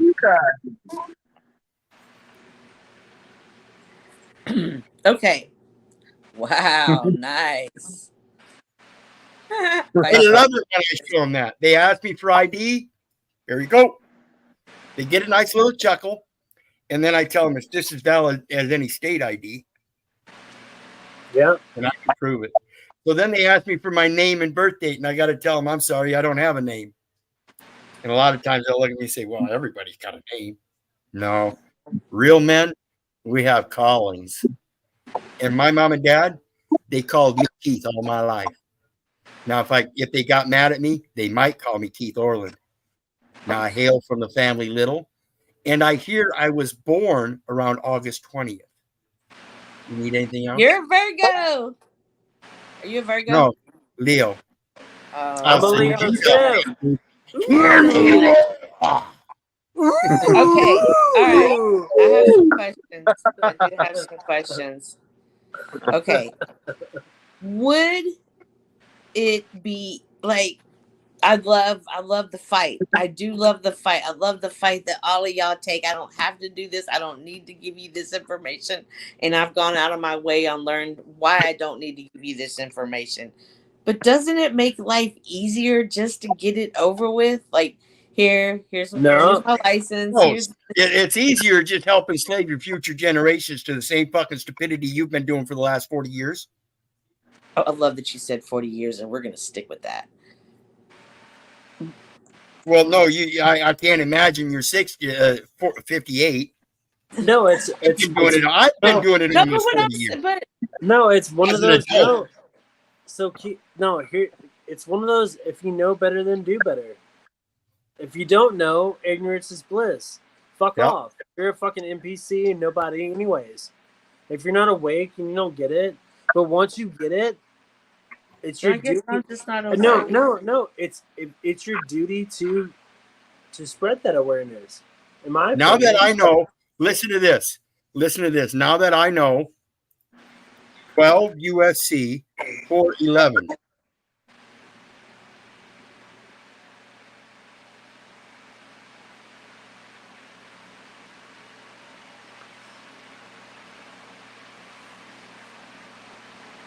12 USC 411. Issuance, as in issue, as in is, sue, to reserve banks. Nature of obligation, redemption. Federal Reserve notes to be issued at the discretion of the Board of Governors of the Federal Reserve System for the purpose of making advances to Federal Reserve banks. Oops. That was me. Through the Federal Reserve agents as hereinafter set forth, and for no other purpose are authorized. So who is making advances to who by use of those Federal Reserve notes? Are you a Federal Reserve agent? Are you qualified to use them as an advance from a Federal Reserve institution to another as a Federal Reserve transfer agent? Because if you're not supposed to have them in your pocket. And if you do, that's a federal felony. Wizard, this is where I'm not with you because I don't care. These fucking words mean nothing. We just need to know. Let me show you something, Jeff. What you're seeing is an impossibility for you to follow the law by having a monetary system that only allows you to use the obligations and other securities of the United States. That proves to be an impossibility that you use against them. That's why you give a fuck about this, because they're holding people to this. And this is how you free people. Okay, I agree with you on that. I'm just saying, like, to me, I'm looking at this and it's just words. Yes. And no one's gonna read this. No one's gonna give a fuck. But like, how does this mean something in our lives? And our lives. It means that if you point out that you have no option, none whatsoever, to be committing felony after felony after felony, are you paying taxes? I guarantee you every receipt that says that you paid tax is false. Taxes are duly paid by stamp. So when you went to the grocery store and you used that fiat currency and you did not use it as a transfer agent and you did not use it as an advance to a Federal Reserve Bank, but instead used it as cash in an exchange for other valuable property and then thought you paid taxes and there's no stamp on it. Okay, so can I ask you a question? I agree with you. I haven't paid taxes because I've been getting donations for all these years, quote unquote, metaphorically. Nobody paid taxes, but they're saying they did. But Cynthia has, and they came for her family. She's seen it. It is scary. What that is real as it gets. When they come to your fucking house and take your shit, I would say the IRS is bullshit until they come from my fucking house in front of me, traumatized. Well, excuse me, is the IRS a private organization? Yes. Yes, it is. Does the IRS have any authority whatsoever other than if somebody volunteers? Okay, so in other words, are taxes required? No. They came and they put tape on everything and we had to leave. Okay, so Cynthia, you have like $1 million trillion lawsuit on your hands. Right? No, I'm serious. Yeah. They took security instruments. Really traumatized me. Yeah, they really took did. Security instruments. Really they took security instruments. And listen, I feel like it's a generational curse because I'm always getting audited. Right, and that's why we got to stop it. And what they did was they took securitized instruments, created more instruments to securitize under the administrative record. Every last bit of that is done without a proper judicial determination. It's all voluntary and has not been deemed necessary. I've seen the IRS come and take money out of people's accounts when they came to do it with John, and I had to say, you have nothing but $5. They only leave $5. Yeah, and all you got to do is remember the laws. I don't ever do that. They're the laws. They're the ones that say the taxes are duly paid by stamp. Then how can you claim that anybody has paid any taxes if you haven't received stamps? And if you're the one that's receiving stamps, what about the post office? Because that's who fucking owns them. Hey, I will give you an example that it happened to me. I was working in California. I had a Texas ID or whatever, and the IRS just took all my money out of my account, zeroed it out, because I did all my taxes in California, but they were for Texas taxes. And so I literally called the number back, and I was like, dude, what the fuck are y'all doing? I didn't work in California. I was working in Texas. I just happened to do my taxes in California while I was there. And they refunded all my money right back immediately, which was really weird. But they did, just because I said, no, fuck off. Doesn't other states, can't they garner your wages for things like that? For like if you owe credit cards? Like I know it can't happen in Texas, but I do believe it happens in other states. Does it? Does anybody know? No, they garnered. No. Chase Bank took mine because me and my business partner had to do it this year. Yeah, they were. I didn't pay. I owed them like $6,000 in credit card debt, and instead of doing a creditor, they just took it straight to court, and they were gonna garnish my wages. So my business partner called me. He's like, "Hey, I'm about to have to garnish your wages. What's up?" And so we just paid him off. He was like, "Hey, I'll pay him off for you, so you don't have to deal with it." But they fucking did that to me just this year, like 2 months ago. That's what I'm saying. Like, isn't it easier just to pay? Like, because was it kind of stressful, Jeff? Why? They give you an open offer through the Securities and Exchange Commission, known as an executive document 10.19, tax protection agreement. This is a tax protection agreement dated as of May 14th, 2019, by and among Postal Realty LP, Postal Realty Trust, and Unlimited Postal Holdings LP. This Postal Realty Trust, Inc., has an SEC agreement as a real estate investment trust. You are a benefactor to the tax protection agreement of the Postal Realty Trust, and you do not have to use that address like everybody else. You can give a number in lieu of the name and address. That number you can even use to make your own homemade stamps. It is that valid. And that being a stamp, you can duly pay taxes by your own stamp, proving a tax agreement. International, by the way. Okay. Why would you have a tax agreement with a private organization that are nothing but fraudsters? They want your social security number. You give the post office the direct routing number to the ones that funded them. Okay, Yeah, so you say but everyone does that because they're fucking duped into the shit. Yep. And then once you're duped, that's why I spent 7 years trying to figure it out, because ain't nobody else done it. And otherwise, it's just going to keep on going on generation after generation. We've got to start doing this stuff. Yeah, everybody's scared of they're scared of the consequences instead of doing the right fucking thing and saying, fuck you, I'm not dealing with it. And the funny part is, it's called the right fucking thing, but they're wronging us. They've been doing it. Why would you protest taxes? Why would you protest taxes? Why would you protest taxes in anger and war if you could just accept a peace agreement? That's a tax protection agreement.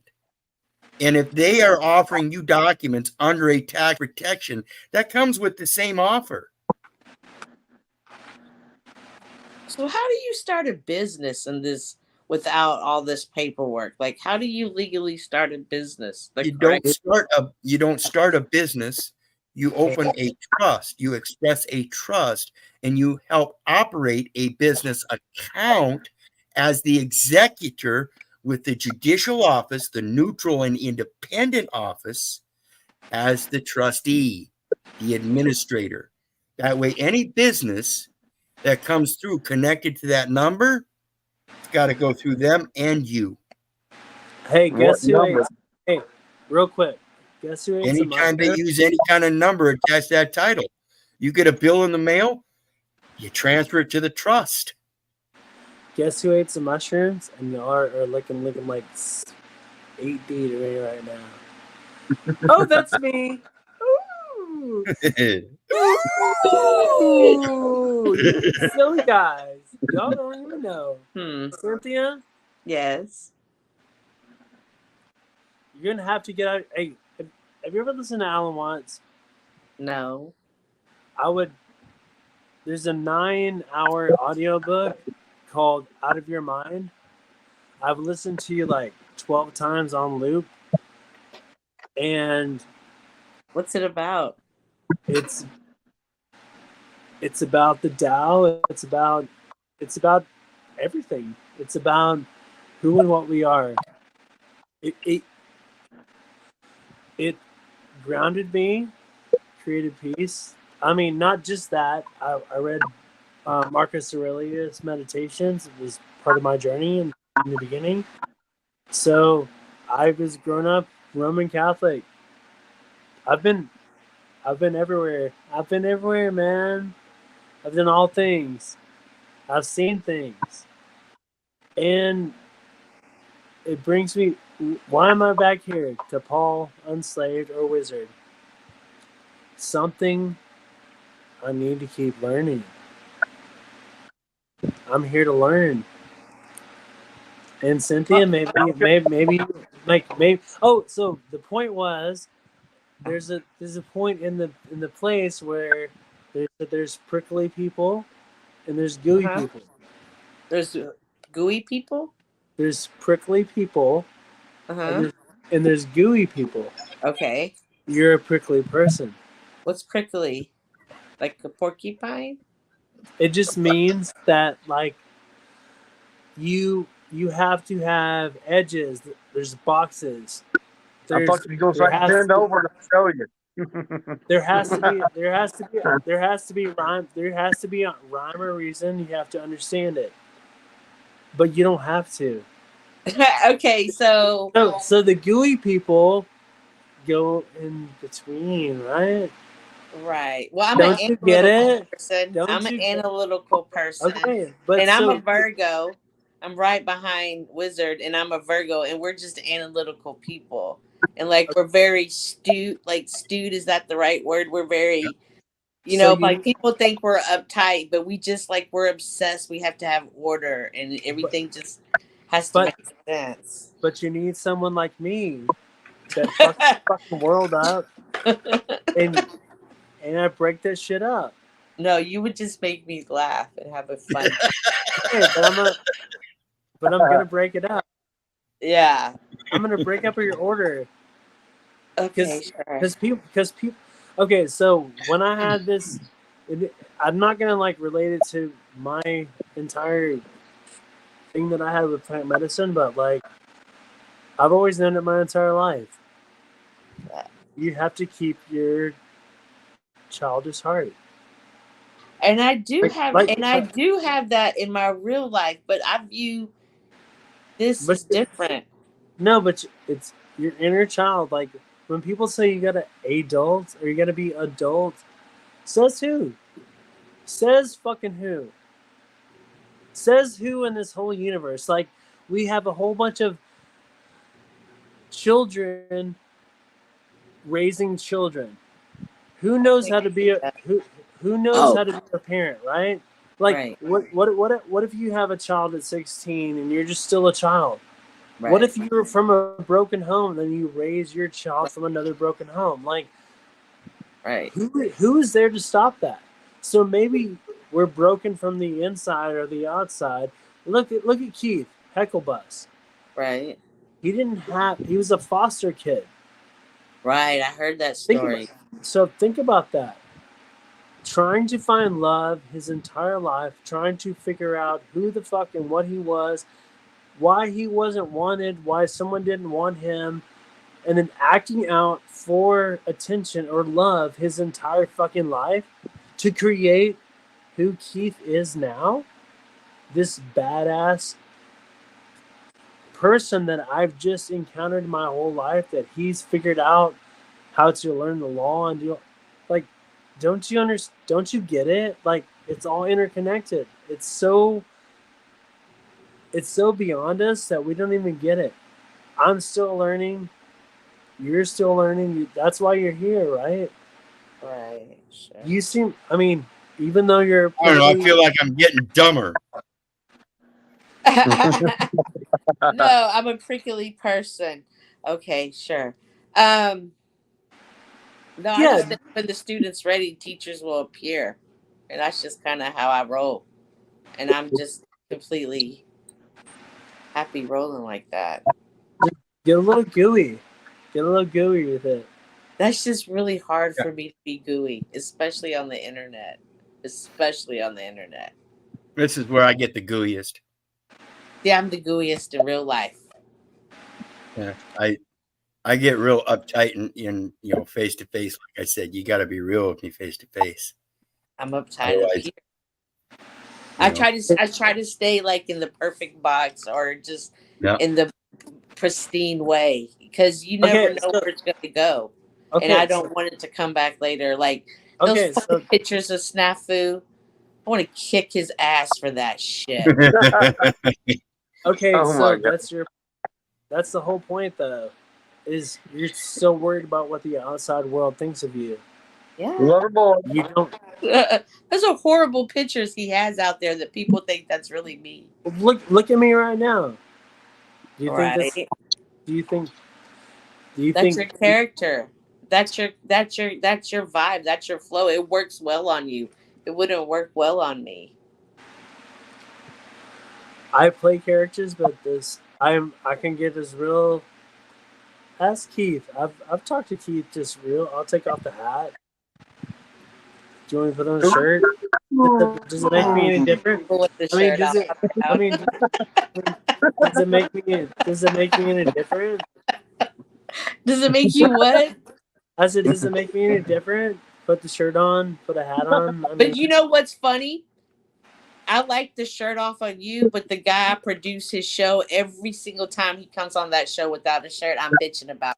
You don't know who the fuck's watching you. You could be turning people off because you don't have a shirt on. People get offended by that, and I'm trying to get all eyes on you. Put a fucking shirt on. I don't even care if it's a wife beater. Put fucking something on. I do it's a fight we have at least 4 times a week. Well, no, this is true because the one time Antoine came over to right, it was the one time I ever had my shirt off, and I was and I was so embarrassed because I didn't want to represent Paul. But it works so well. It doesn't even faze me that. Well, first of all, you did the whole "I'm a model" when you took it off, and I was like, "Yeah, dun-dun-dun-dun-dun." You know what I mean? But then you started talking. I was like, I didn't even pay attention to your body no more. I'm looking at what's on your head and your hair, and why are you making that weird sound? Ooh, yeah. Yeah, there's more to it. I mean, obviously, I've been listening for over a year, and I honestly think that the chat and the people that listen and chime in they're very quick-witted. They're very on top of it. They're really intelligent people, and they're looking for knowledge. Some of them, I mean, I'm talking about the true followers. Okay, because I'm like, I don't see Tommy as being intelligent or Snafu. Well, no, I mean, Tommy and Snafu are intelligent in their own manner, but they're different creatures. So Tommy's pretty smart dude. He's just very controversial. Like he's like his own animal. I don't really know how to understand. I can't fucking describe that. If I would just let him loose. Like the funny part is he irritates me less than Jack does at this point. I Oh yeah, Weird. Wizard, are you with me on that? I think Tommy is a total loser. Yeah. He is not intelligent. He is not intelligent. He does not use his common sense, and that's effectively Dunning-Kruger effect. And anybody supporting that, I'm going to reissue a new effect called the Jeff Pizer effect. No. Okay. Let me rephrase this then. I think Tommy is a loser. Maybe his way to captivate an audience for an amount of time, like that's impressive to me. So I don't know if that's intelligence or I'm impressed by that. The way that I'm intrigued that he can just keep on going and going and going. Even though I do think he's kind of a fucking total loser. I agree with you on that part. Again, he only keeps going and going and going because there are people that allow him up on panel, allow him to keep going and keep going and keep going. Right. If Tommy was to actually do his own channel in the way these other panels are run, where you get up and you start doing discussions, Tommy wouldn't be able to do that. Tommy wouldn't be able to have a panel like this. No way at all. What is their fascination with hating women? Right. Women are easier to trigger, but it's more fun to trigger a man because then you get to call him a bitch for being triggered like a woman. Nothing against women. Women are technically, naturally the ones that carry the emotional side, whereas the man is supposed to use the reason and logic side for the protection element. If he really wants a legacy, he's got to protect that woman. He's got to hold that woman as higher than anything else. There is nothing more valuable. That's literally his kiln, his furnace, where he's going to forge his legacy. It's not the woman's legacy, it's his legacy. The woman is the next of kin.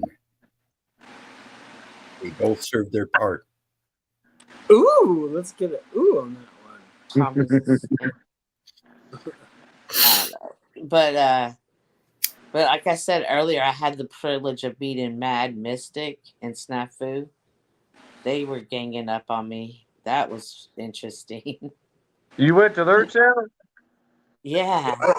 I can't. Well, I stopped by Venus Cupcake because I always see her in the chat, and I I really like to introduce myself, and so talk to y'all and get to know y'all. So I went over there to speak and introduce myself, and Skies Above was there, and they were watching Mad Mystic, and I was like, "Is that really Snafu's girlfriend?" And they were like, "Yeah." I was like, "I'm gonna go ask her questions," and so I went over there, and then I don't understand how I'm a pedo, but whatever. Again, that's just trigger shit. That's all they know is I don't trigger. understand where that even came from. And I kept laughing, and they were like, "You don't even care." And I was like, "You're like a 2. Like if you were 8 and above, I might get mad, but you're a 2." Snap. Snappers. And so, but it's interesting. It's interesting the people you meet on here, like Wizard. I haven't met many people like Wizard. I don't think I've ever met anybody like Jeff, Paul. Tommy, Snafu. Everybody has a unique story, and I do enjoy it. And I hate that y'all think I'm prickly or an agent, but it is who I am. Not an agent. I don't care if you are or not. I just I would just ask you to check out that book. Do you think I'm not at peace?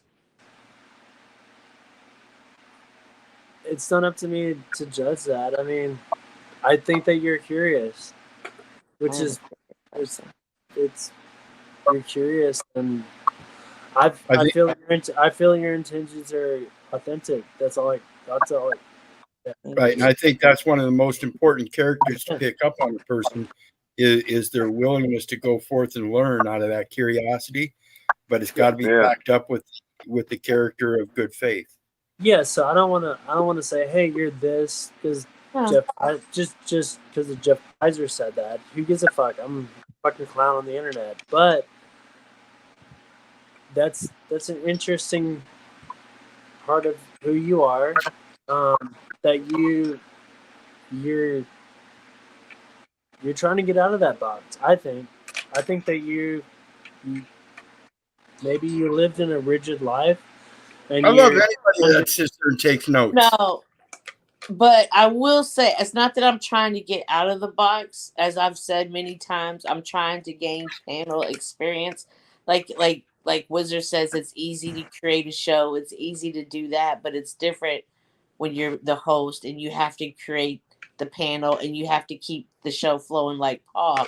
So in some sense, I have to develop a character that is entertaining and but your character is you. That's right, the but part. I'm so kind of boring. Like you say, No, prickly, it's not. People don't always pick up on. I'm saying it. People don't always pick up on prickly. Like I've noticed that. I come off. What does Paul say? Slow on the uptake. Yep. And so if you're going to be in this business, which now y'all got me thinking, sham, do I even want to call it a business? But if you're going to be in this field, which let's just all be honest, there is money to be made on YouTube. And it would be foolish not to go and get it, especially if you're on here all the time like I am.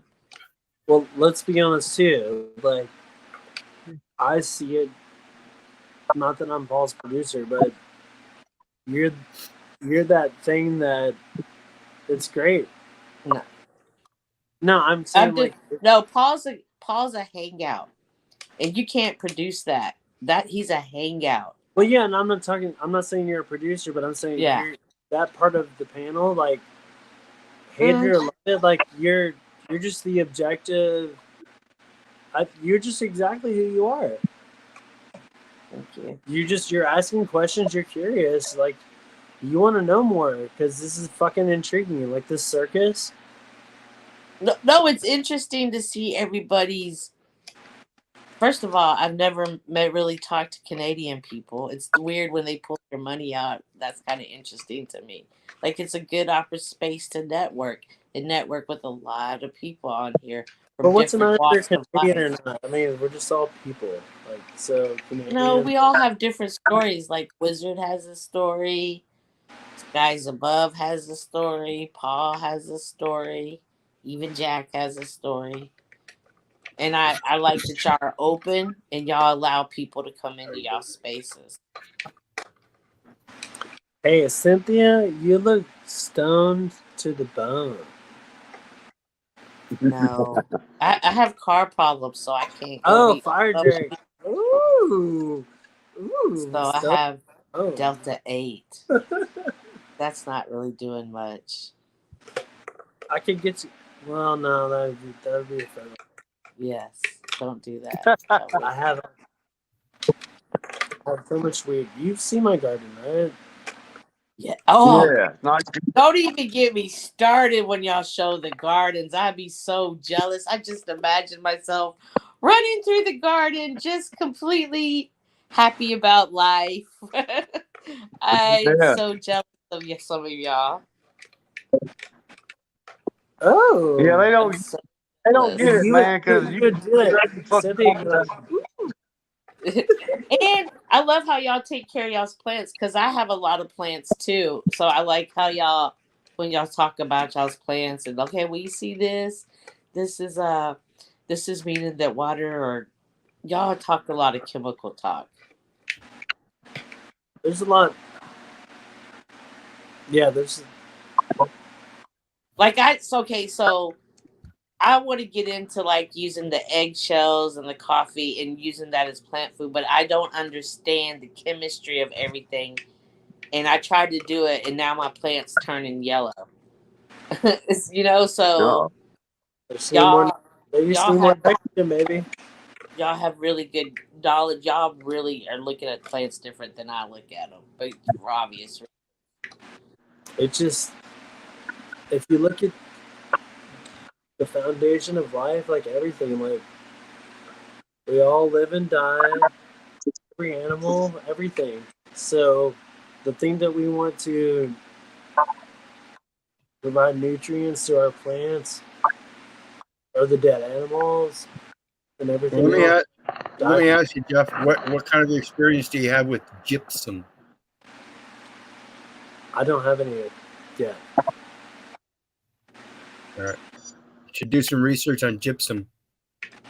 Is that like volcanic ash stuff, or It's crystalline. probably? It's closer to the carbon element, and it's crystalline. And we're talking about piezoelectric currents. You know that you hear these people talking nowadays about electrical planting. Yep. The electrical is already there, so it's not actually electrical gardening. It's enhanced electrical current in the gardening. That's all they're doing. They're just enhancing the electrical current. Gypsum will do the same.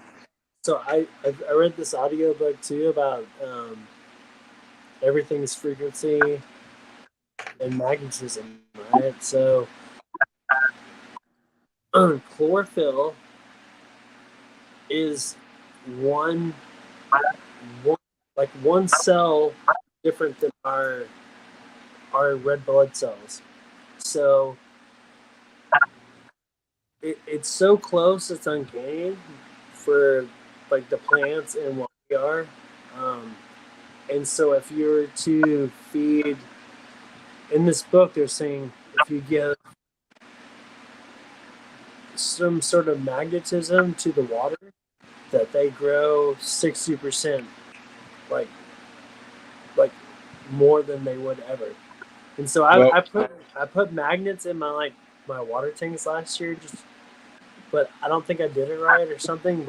But I listened to that book and I was like, everything's made so much sense to me. What are your thoughts on that? Well, if you got something that's polarized magnetically, and you put it up by something else that's polarized magnetically, and they have an automatic attraction. Now, if you take a vertical hole in water, there's a water element on this side, and it has an electrical attraction to the water element on this side. As it goes down in that current, it gets closer and closer and keeps drawing together. Yep. Victor Schauberger. And what that does is it creates an intenser speed, which at the same time, which means what? It's increasing in energy. Yep. It's positive water. And that's the vertical currents in the rivers are picking up at the edges the nutrients. Yep. And rivers have to flood every so often to dig up new banks to able to bring in new nutrients. We are not supposed to be damming up these waters. Yep. No, that's why I talked about earlier with the conservation programs, bringing back new watersheds. You can create new watersheds and give the water a way to flow off of the mountains or well up from the springs and travel downhill. But you're not supposed to stop the water. That stops energy increase. Like you said, water, everything, it's currency. That's why they call it currency. It's the money. It's everything. It's the banks. They call it a bank. Currency. It's liquidity. Yeah, it's liquidity. I mean, it's everything in this world is when I went and had my little thing with plant medicine in Costa Rica, this is like 5 years ago. Abuelita. I mean, she told me like everything is water. So It's the life of everything. And that's kind of a generality, but it is never more true than like, we also need the sunlight. It's the yin and the yang. It always comes together. So I always play music because I always have this theory. Like I play opera for my plants. I mean, not opera, classical music for my plants because I always feel like they enjoy the sounds and it helps them grow. Is that any truth? Because of the frequency and stuff. Is there any truth to that, or is it just me just being No, overly? absolutely. Yeah. It's frequency is everything. When I came down with lung cancer, I had already done a bunch of research, and so I ended up getting what they call a Rife machine. It's a GB3400, and it's a frequency machine. And all I do is hook up to it and set the frequencies I want to set according to the thing. I can set it specifically for my lung cancer. So that's what I do. That's part of my thing. I heard Same thing with ice and water. They played music to water as it froze, and it froze in a certain crystalline form. Various other kinds of things. Huh. Yeah, the Dr. Yakimoti or whatever, they said certain hateful words. I think even it's like maybe he just put hateful words on certain glasses, and there's a study on that where they grew up abnormally. Yep. Just like anything in life, like if you have a child that's not taken care of, or not loved, or not hugged. I tried to reconcile with my friend. I guess I should have done it over the internet. Well, it's much like in a sense, kind of like bonsai training on a tree. You can use certain casting molds or type of restrictions on plants to force them to grow in certain ways. This is exactly what this commercial system is doing to people. It's restricting your growth and directing it in certain ways. You have to come out of her. That ring is the bondage. That ring is the constriction. Take that ring off. You don't need that ring. It's a sign of the commercial ring to advertise to other women that you have a man. Why do you need a ring to advertise when you can your yay is your yay and your nay is your nay? And the best thing this commercial recognizes is in voice. Yeah. Yeah, I tried to reconcile with my buddy from 12 years old over all this. I don't know, maybe it's been 5 or 6 years. Maybe I shouldn't have just done it over Messenger, but I sent him some shit. I was like, dude, are you just like AI at this point? Do you not give a shit? Like, we've known each other, we were best friends since we were 12, like, over politics, over bullshit. Like, do you not give a fuck about love? Like, that was the thing, is like he never he's so like he got a 1600 on his SATs, like he's so robotic and agnostic, like he had to understand everything. I think the reason why me and him are best friends is because he didn't understand me.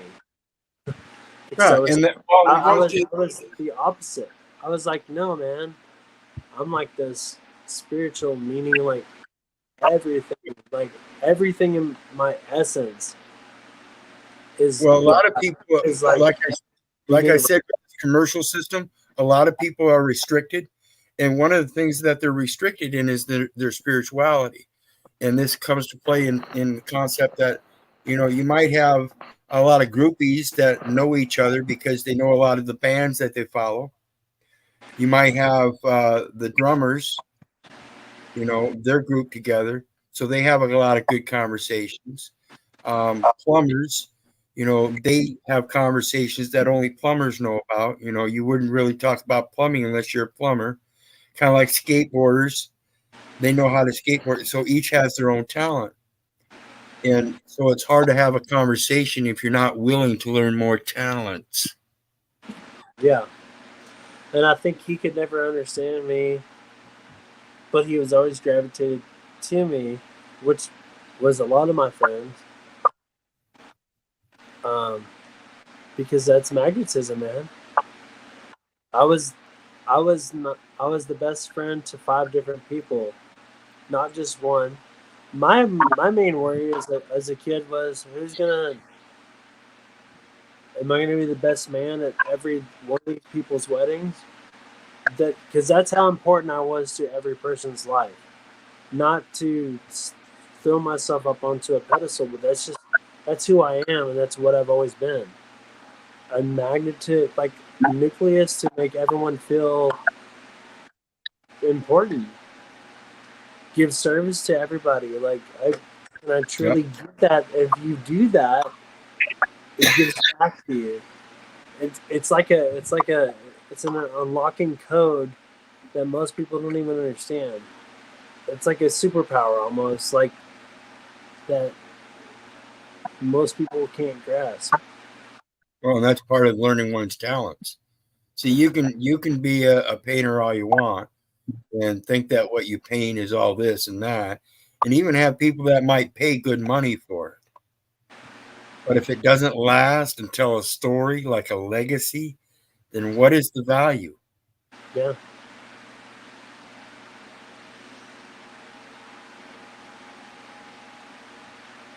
So again, it's the whole principle. I'm not sitting here professing me. I'm professing a message, and I hope that's what's going to resonate throughout time. And that, hey, if people remember that name is attached to it, they might remember the face, and then there might be some kind of importance to my existence now. But until then, I'm still here just for me. I'm glad I met you, Keith. I'll say that. There's a reason. There's a reason, my friend. I just kind of think, like I said, with the student, the teachers will come, but everybody, when you're on your path and you're on your journey, the people that you need to keep the current going are gonna always come in to your life. You don't have to look for them. You don't have to. They'll always just come, and you just trust the process. Yeah, if you do that, yeah. But people like Jack, they don't trust the process. How do we know this? Because he's the one that's offering trust. That is just, I don't know. Y'all make, okay, I really thought about what you said. I got to be stern and assertive, to stand my ground. But then it's like, I don't want to crush anybody broken. Listen. The more people that tell him to fuck off when he starts slinging his bullshit, just leave him the fuck alone, the lonelier he'll get, and the more he'll realize that he can't keep doing the same shit. The more people allow him to keep doing that same shit while sitting there and knowing that he's been being dangerous for a fucking reason, is just implying that you're insane too. Well, the problem is, Cynthia, is that you came in. Real quick, if you've got a dog that you know is vicious and attacks people, why would you go play with him? Oh my gosh. Because she's protected. She's good analogy. That's a good analogy. She's taking it on somebody. Yeah, you go 0 fucks. I was talking about Jack. Oh, that you're talking about my dog. No, I'm talking about Jack. If you know Jack is rabid and bites, why would you play with him? Right. So I said, Jack will never get another chance with me. I am not playing. And everybody seems to fucking think I am. What's your opinion? What's your opinion, 0 fucks bear? What? It feels good to say that out loud. 0 fucks bear. Hell yeah. My opinion of Mr. Talcott is he doesn't want to be helped. He doesn't really want the help. He wants to be the victim, the constant oh, y'all are all against me. Y'all are making fun of me. Oh, poor pitiful me. And then he'll fucking come back around and be like, hey, what can we do together to fucking help me? What can we do together to And help get my situation corrected? But then then it's again, going to fuck be y'all. another one. Fuck y'all. Fuck you motherfuckers. Y'all Yeah, cocksuckers. my Y'all are life against is a me. Y'all joke. And it's their fault. Yep. Remember that, yeah. Megan? My life is a joke, and it's their fault. Yeah. Ask I mean, Lauren De Laguna. She's the one that did the interview, and that's exactly what he said, chuckling and laughing. Yeah, my life's a joke, and it's their fault. Fucking yeah. prick. I wasn't even in your life. How is your life all of a sudden a joke? It involves me. Yeah. How could you get how would you go on a public platform and profess that and not know that it's a fucking idiotic statement? My life is a joke and it's everybody else's fault. How fucking Yeah. narcissistic. Oh, Yeah, man. so I don't know, y'all. Yeah, man. I'm not gonna. I mean, he kind of. I am. I do have something planned. I do have a video Oh, planned for him, man. and I do have some stuff I was thinking about putting together because I have to find my rhythm to be on YouTube. So I hate that he's the first, the first one I'm gonna try it with, but we'll see. Yeah, man. I don't know what you're gonna try, but Oh, No. I'm gonna just talk about because he said he said some pretty weird stuff to me earlier. Not weird, just he got a little he got arrogant with Flow State around. If Flow State wouldn't have been around, he would have been arrogant.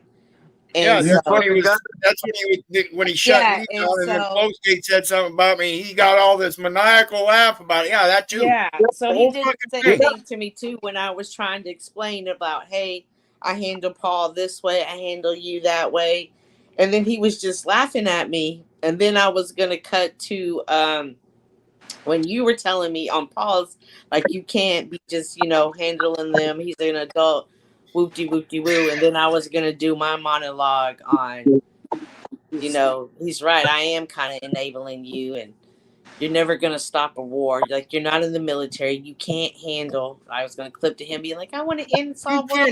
He can't stop a fight, an argument, or something with somebody He else. gets One like individual, let alone comfortable when bitch. he's Yeah. confronted. That poor Fucking special idiot. girl. He was kind of Fuck yeah. mean to her, but I don't know. Fucking idiot. Fucking fuck yeah. Fucking He And just then Snafu comes up there and fucking rats you out for fucking leaving Paul's channel and going over Go there and ahead. talking to him. He fucking Yeah. He comes over like Go a fucking ahead. rat. He's just a little fucking rat, dude. Go ahead. I swear to God, I ain't got no use for like that. Y'all really watched. So, yeah, he did that too. Yeah. Oh man, I don't know. I don't y'all. see how he could rat on me. Everybody tells me I see the good in people. I just see it, and I need to quit looking at the good. And I don't know. See, and this is the thing about this public metaverse thing too. I don't see how anybody could say that they're following me or Yeah, go ahead. being harassed or anything like it, because all I got to do to stop it. Can't hear nothing. Right. There's been some crazy stuff on YouTube though. So why would I even bother with the insanity? The only reason I ever put up with Jack is because of Paul. Paul has You don't think Jack brought such a any great type of? You don't think he brought any type of entertainment to Paul's panel? Whether it be him being the butt of the joke, Hang on. or whether it be did he just say this? But is it worth the value? Sure as hell wasn't to me. I put his name and his site up on my site, and it kind of put a little bruise on my good name.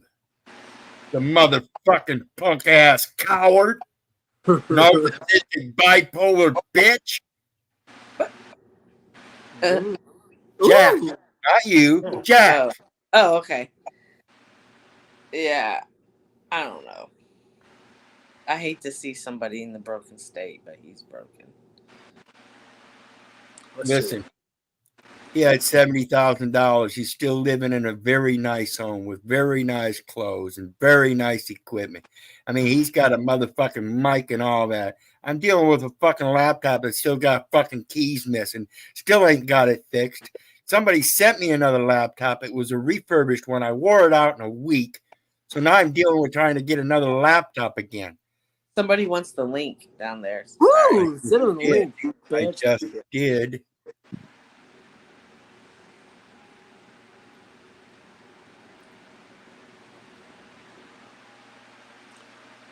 I'm tired of looking at myself with no shirt. Didn't it?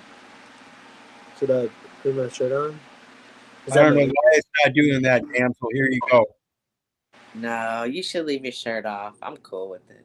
I'll just leave it on. Yeah, leave it off. I like Wizard. Wizard, you can take your shirt off. Wizard, that's good. And let your hair down. Let your hair down. Reminds me of the 80s. Let your hair down. Yeah, let's just let it down. Actually, it's kind of long. Your hair's not as long Oh, it's damsel. Damn it. Greetings, sister. Hello. Yeah, the rats ate through your connection, huh? A wireless connection or wireless rats. Here we are.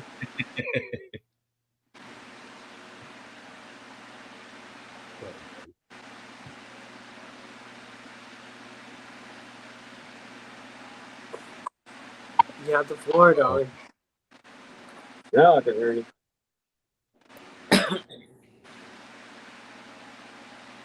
You sleep? You awake? Are you there? Are you there, damsel?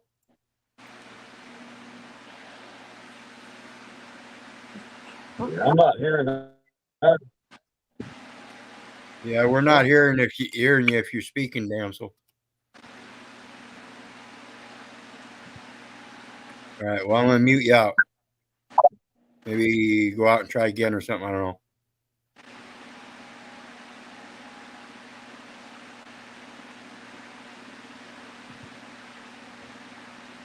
Can we get a? Oh. He stepped away. So Wizard's going to have to do it.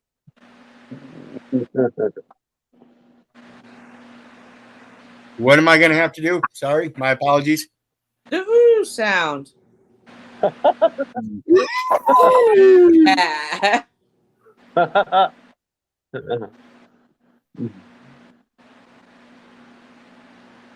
Asher needs to kind constrict you. I don't know what that means. But so let me ask you, Cynthia, what kind of persona do you have in mind that you're trying to build here? Well, I mean, it's going to be like a Lois Lane type, no. Okay. Roger Rabbit. What's her name? Jessica. No, gosh, no. I don't know. Like, I feel like I'm a calming person. Like, a lot of people feel calm. So, I don't know. But then I feel like people like it when you get rough and aggressive. Yeah, it's that, like I said, they're attracted by that drama. So right, but the drama is anything that if you can make it exceedingly humorous. Okay. Exceedingly adventurous, exceedingly cartoonish, things like that. Okay, do y'all watch TV? I feel like y'all don't, and I feel stupid when I bring up TV shows. See, there's a British show called Two Ladies, and it's kind of like a monologue style. So, okay, I'm so glad we're here. Nobody judge me. This is me trying. Okay. So I want to do like, for instance, of Jag being like his egotistical self. So I want to get like footage of me brushing my teeth and then coming up and being like, did I just fucking hear what I think I heard him say? And then play a little bit more of what he's saying. And then when I'm in the kitchen, I know he just didn't fucking say what the fuck I think he heard. And then go into, you know what, I think you're a pussy little bitch. Da da da da da da da. But I kind of like show it throughout my day and monologue style. Yeah, as if it's just part of your daily as you're going along. Yeah, like I'm thinking, like just I catching it by the ear. Yep. Yeah, like it's playing back in my head and I'm hearing it again. And so I kind of just want to show because when y'all was talking to y'all about that whole business situation, like this whole, like, again, this money was so hard to get, but I finally got it. But then I'm like, I have to use my whole house as a studio in order to, apartment, in order to get it wrote off. So I was going to be in the bathroom. I'm going to come into the kitchen, and I'm going to be sitting down doing my Bible study. And then I was kind of do a monologue. Like I wanted to be humorous like that. But I also feel like you have to do at least one live a week because everybody likes to get to know you. And that's when they feel comfortable with you. And then this is crazy, but here's what I'm going to do. Then once my memberships and everything start, I was going to completely every month expose it. Like, this is how much I made this month on YouTube. And then my members, we are going to... I wouldn't recommend that. Okay, why? I would never expose the dollar amount, the value. Why would you? Listen, it's a comment, which is invention, fabrication, and fiction, and that's what they're taking advantage of. They're taking advantage of the elements you're putting in the public venue. Yep. You put a value in there, they're going to grab it and they're going to ruin you. If they don't know, they don't know. If they don't know, they don't know, None your business. Okay, see, so my church, like we open up, I know how much we get in tithes each month. I know how much the secretary makes. I know how much the cleaning crew. I know how much the nurse. That's what they tell you. No, yeah, do a pie. Don't ever express the values in anything other than a pie chart. Okay, could I still do it that way, and would that be good? Right, but don't do it by value of dollar. Okay, do it by percentage. Percentage overcome for electric, and a sliver of the pie, 3%. Overhead percentage for internet service, and whatever percent. I was going to do overhead, the internet, the stream overhead percentage for rent, overhead percentage for travel costs, everything. Wardrobe, but then I want anything left over, us as a community, give it away. Like, are we going to donate to like? It goes back into a generation skipping trust fund for future use. Okay. That's the only way you should be running any kind of banking system for a savings system, is so that when you have a community that can actually put a sizable amount away, it would be specifically as an escrow holding for that community in case something disastrous happened. Right. That's what we were. And caused millions of dollars of damage. You would have a foothold to start over and not be destroyed. Oh, okay. Because I really want to be able to take anything I make and donate it, like give it back out. Right, because but you make sure that when you're giving it back out is the community itself as the trust. Right. That way, if it's extra, then they just hold on to it for themselves. Okay. That's what allows for everything that's already there being provided. You don't want for anything. So that which is extra is there for when times are thin. Right. See, they go up and down. We know they go up and down, yet their system says profit, interest, and inflation and taxes always go up. Absolutely, they do. Ooh. Going up. But yeah, So that was the character I kind of wanted to be. I wanted to do 2 videos a week like that, but I had to play off of other people. Jack, Paul, Trig, and I got some other people that will let me use their videos. And then I want to take y'all's little nuggets and expand on them some more. Feel free. I tell people all the time, don't believe me, don't believe your neighbor, don't believe the government. You're crying out loud, don't believe your mother. Do your own damn research. Right. So That's how ask me any question you want, and I'll give you sources and material. All you got to do is because I was like, and Wizard's going to be the guy I go to when I do all the business stuff. Yeah, and I'm not going to wait till the very last minute. Yeah, you can't. I can't help you at the last minute. Right. It's got to be preemptive. So now that comes into, okay, what about the, like, do you need to have the LLC? No, do you? I don't. Why would you need an LLC recorded in their records? See? The law is that of trust, and trust provides prove privacy and keeps its own without records. Business. See, Like how the law is trust, and the trust provides its own records and keeps it private. Inside that trust, it has the elements of being able to contract with a foreign entity. That contract also provides for privity again. So how are people violating private trusts and private contracts by officiously intermeddling as third-party interveners for documentation? You can't require documentation of a foreign trust. I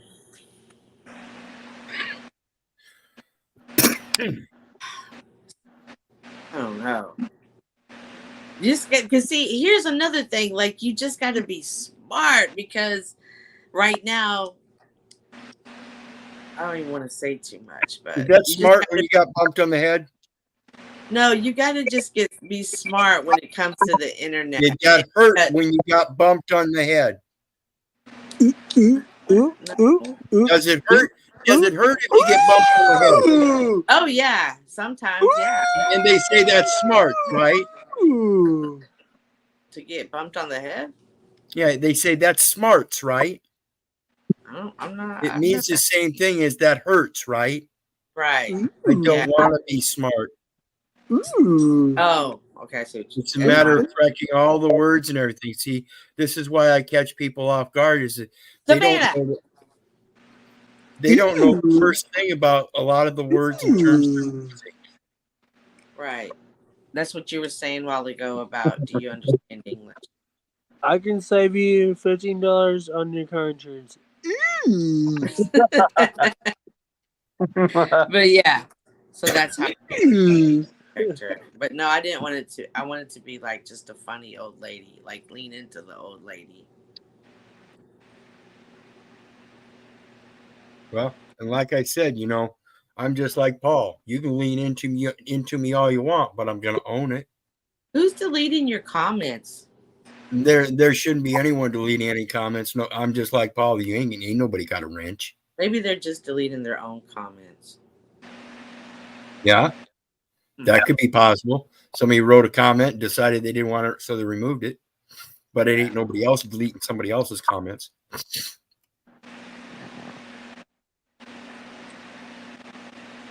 But anyway, guys, I heard you talking about you could definitely do entertainment, but right now you're in the research. I would definitely love to hear some of your entertaining stories. Do you think that that's ever anything you're going to look into? And what type of entertainment would you bring on your show?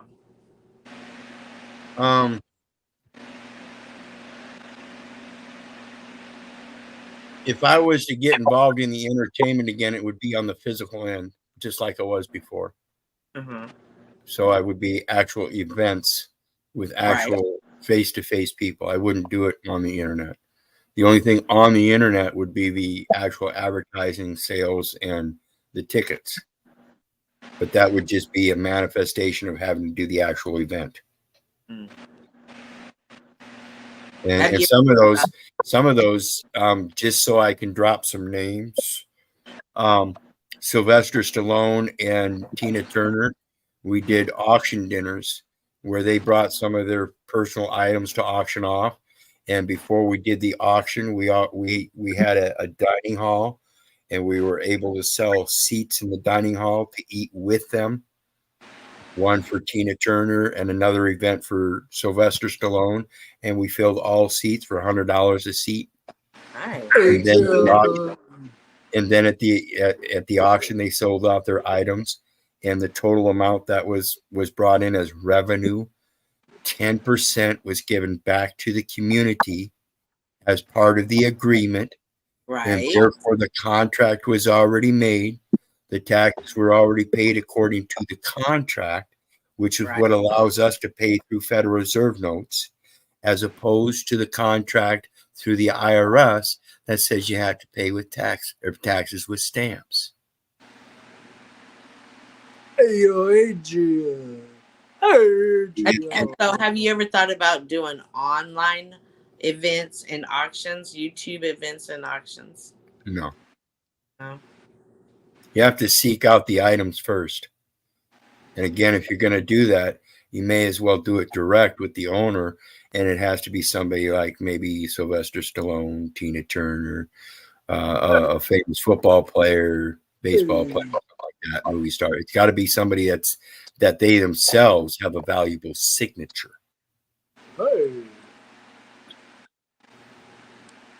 That's another thing I did. I used to do a card shop, sports card shop. I used to do sport card shows, everything. I've led an amazing life so far. Don't let that record fool you. 93 cases. Like I said, they're not all losses. No, you have a very interesting story with being the orphan and then going to try to meet your mom with your siblings. Like, you have a very interesting story. Yeah, and it's not anything to be ashamed of or regret or anything like that, particularly if you can take those hard lessons as lessons and end up proving that you learned a better lesson than most who are still willing to sit in their pity and their own mess. Or You ain't skid my mark. daddy. You ain't my daddy. I've been screaming that all my life. So in that, I'm the one that had to step up and be the daddy. Ain't got no mommy issues. Ain't got no daddy issues. Mom and dad used to tell me, you got an authority. No, I don't have any problem with my authority. I think I author it very well. My yay is my yay. My nay is my day. You don't like that? You better talk to him because he's my authority, not the fucking police. Okay, so Wizard, you are very knowledgeable in the Bible. That's definitely one thing I've noticed about you. But you always correlate the Bible to life. What brought that about? Like, when I've read scripture all my life. I was born a deep German Catholic from Dubuque, Iowa. Brought up in the foster home. I was still subjected to the Christian religions of various different sects, whether it be Baptist, Presbyterian, Methodist, whatever. And then when I was 15, I came to a point of realizing, wait a minute, every last one of these religions I've been subjected to has done nothing but teach me the exact same principle. And that is to do unto your brother as you would have them do unto you. The golden rule. And that's something I've always felt in my heart and didn't need the scriptures. So when I quit the church and everything, Mom and Dad got mad at me, and that's when they kicked me out. Then at 49 years of age, I come to find out at that point in time, because there ain't been anything different about me except that I, evidently wasn't understood, much like Jack, when I tried to express myself in 93 different cases. Some, again, which I won, others which I didn't. But I've always professed the right to travel. I've always professed my own freedom. I've always professed my separate association and that those laws didn't apply to me. And everybody just kept insisting, no, Keith, they do. They apply to us, so they apply to you. No, Mom, you pay taxes voluntarily while telling me that I'm required to pay taxes because you believe you're required to pay taxes. You are Right. not. The IRS, they are a private organization, and it is voluntary. And you call me insane. Fuck my daddy. Tell me. They adopted me. And through that legal adoption, and I wasn't competent at 10 years of age to actually say yes to a legal adoption. I didn't know what the fuck I was doing. And then at 49 years of age, after she calls me a lunatic, tells me you may as well change your last name too. Bitch, it never got changed by right anyway. Fuck you. You're talking to your adopted mother? Fuck yeah. Yes. Okay. Fuck yeah. Ooh, bitch. Are What makes her any better than my biological mother who told me she was going to call the police on me if I didn't fucking leave? Yeah, fuck you. Ooh, fuck you, bitch. Where do you think I get my reason and logic? The very people that have been effective in my life, and that's how they affect me. Yeah, that's why you just gotta fucking give them a ooh, fuck you. Fuck You ain't my daddy. You ain't my Fuck you, mama. idiot. I got better Fuck you, sense than idiot. all of my mommies and daddies all through my life. Every time my mom pissed me off, I'm like, fuck you. Ooh, bitch. Fuck you, idiot. Ooh. Are you familiar with the issue that has come about, like all the illegal adoption of the foreign children that they all deported? I mean, after they got older. Again, Deuteronomy 24:7. Anyone caught stealing the brethren of the children of Israel shall be put to death. Or brethren of the children of Israel and making merchandise of them shall be put to death. And that's what all of that documentation is. Again, it's military, fiat, paper that is circulated, and that is their currency. I'll tell you what, you put me on fucking Gilligan's Island, I'll fucking shred those motherfuckers. Fuck you. Ooh. The identification itself is the destruction and exposing of the beneficiary. When you have a child and you want to protect that child at the utmost, do you go out and start identifying it on all of its on all of their documentation and say, here's where it's at. Come get it anytime you need to. I'll tell you what, I'm fucking Gilligan's Island. I'm a fucking barbarian. Look at me. I'll fucking climb up those fucking coconut trees and fuck you up. So fuck you. I think those shrooms are kicking in. Fucking bitch. Come try to get my fucking coconuts. Yeah. Those shrooms are working hard. Fuck you and all your documents. Fucking paper. I'll fucking make fire out of that shit, bitch. I think we triggered him. Yeah. Man, I know it. Adoption? Is he adopted? No, he's not adopted. That's not adopted. No. It came from a nice household. It came from a vagina. Listen, guys, it's 4 hours, and I never intended this. So, Are you ending us? Are we kicking? Praise God. Yeah. My companion's probably already upset. My companion's probably already upset. I gotta go make out with her. Praise God. Praise God. Really? I enjoyed this time with you. I feel like I know y'all a little bit better. I appreciate it. But yeah, I certainly appreciate you coming up. Everybody. We started out, like I said, with poker shenanigans, and I never expected to go more than an hour or so, but it just kind of built into it, and I think it's been a good talk. So maybe I will leave this one up. I learned a lot. I try to learn every time, man. I listen a lot. Say what? Oh yeah, you already have your watch hours. I'm still working on my watch hours. What do you mean watch hours? Of YouTube. Like you have to have 4,000 watch hours. See?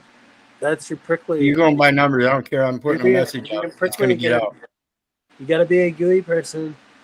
Cynthia. What? I was being too prickly. Yeah, you're following their regulations and their algorithm. What did I tell you earlier about the 12 profiles? Don't believe in those algorithms. Help them out. If you got somebody you really don't fucking care about, and you want to give them 12 fucking thumbs down, give them 12 fucking thumbs down. Quit pussyfooting around and start using your fucking personalities.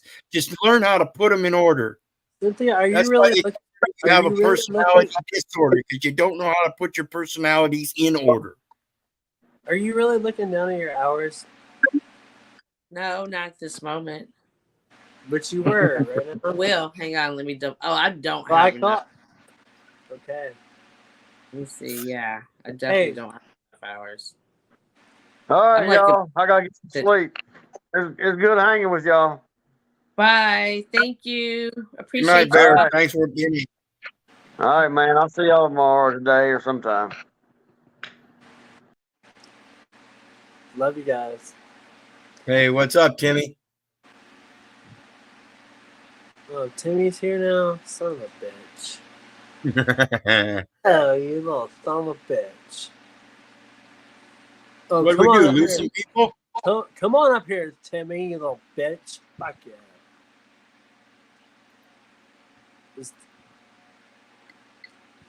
I had a dream about this last night. Cynthia just drop out without saying goodbye? What the fuck? What the fuck? Oh, that's good. That means that she did something outside of the structure. She's trying to be more gooey. She went gooey on us. I love that. I love that. We should have let me wait. Wish you waited till I could kick her out. That'd be better. Good for you. Good for you, Cynthia. You went gooey on us, sister. Ooh, sister. Everyone should go a little bit more gooey. You like a little bit more like Jeff Pazzer. Ooh, you just let it go. There you go, Jeff. Go. Hey, Jeff. Ooh. Yes, sir. Good morning, Vietnam. Ooh, good morning, Vietnam. Ooh. All right. Well, hey guys. Again, I appreciate everybody. Damsel, I'm sorry your mic's not working. We haven't been able to hear you, but we're glad you came up and joined. And if it is working, say hi before we skip out. Is Timmy coming up too? Where's Timmy? Timmy. I don't know. I dropped the link. And there he is. Okay, we'll hang out for a few. What's up, you Jew, non-Jew? Is that anti-Semitic? Oh, Timmy. Timmy, did you come up to give us a? Did you come up to give us a? Ooh, just give us one. Do it. Yes. All right, I love it. Is that acceptable? It's acceptable. Yeah, it's good. What the fuck are you guys doing? Fucking 3 o'clock in the morning. Well, we were just getting ready to go to bed, and you popped up. Oh my god! Holy smokes! Yeah, it was impromptu. I started out earlier with just poker shenanigans. I was going to do an hour of poker shenanigans. Yeah, I love that. It's better than any afro I've seen around here. Nice, man. Yo, so I saw you playing that. Were you playing with any of our people, or no? You just playing with other people? No. That's on. No, I was on Poker Stars on a play chip table, so it was all for free chips and. But like, can I join your table and like honor system like not look at your screen? No. Oh, okay. I'm sure there's a way that can happen. No, well, it can happen, but you have to be playing at the same time, the same kind of tables, and randomly you might end up at the same table. All good. All good. We were playing strip poker, and obviously I lost. Stand up. At least the camera. Yeah, don't stand up.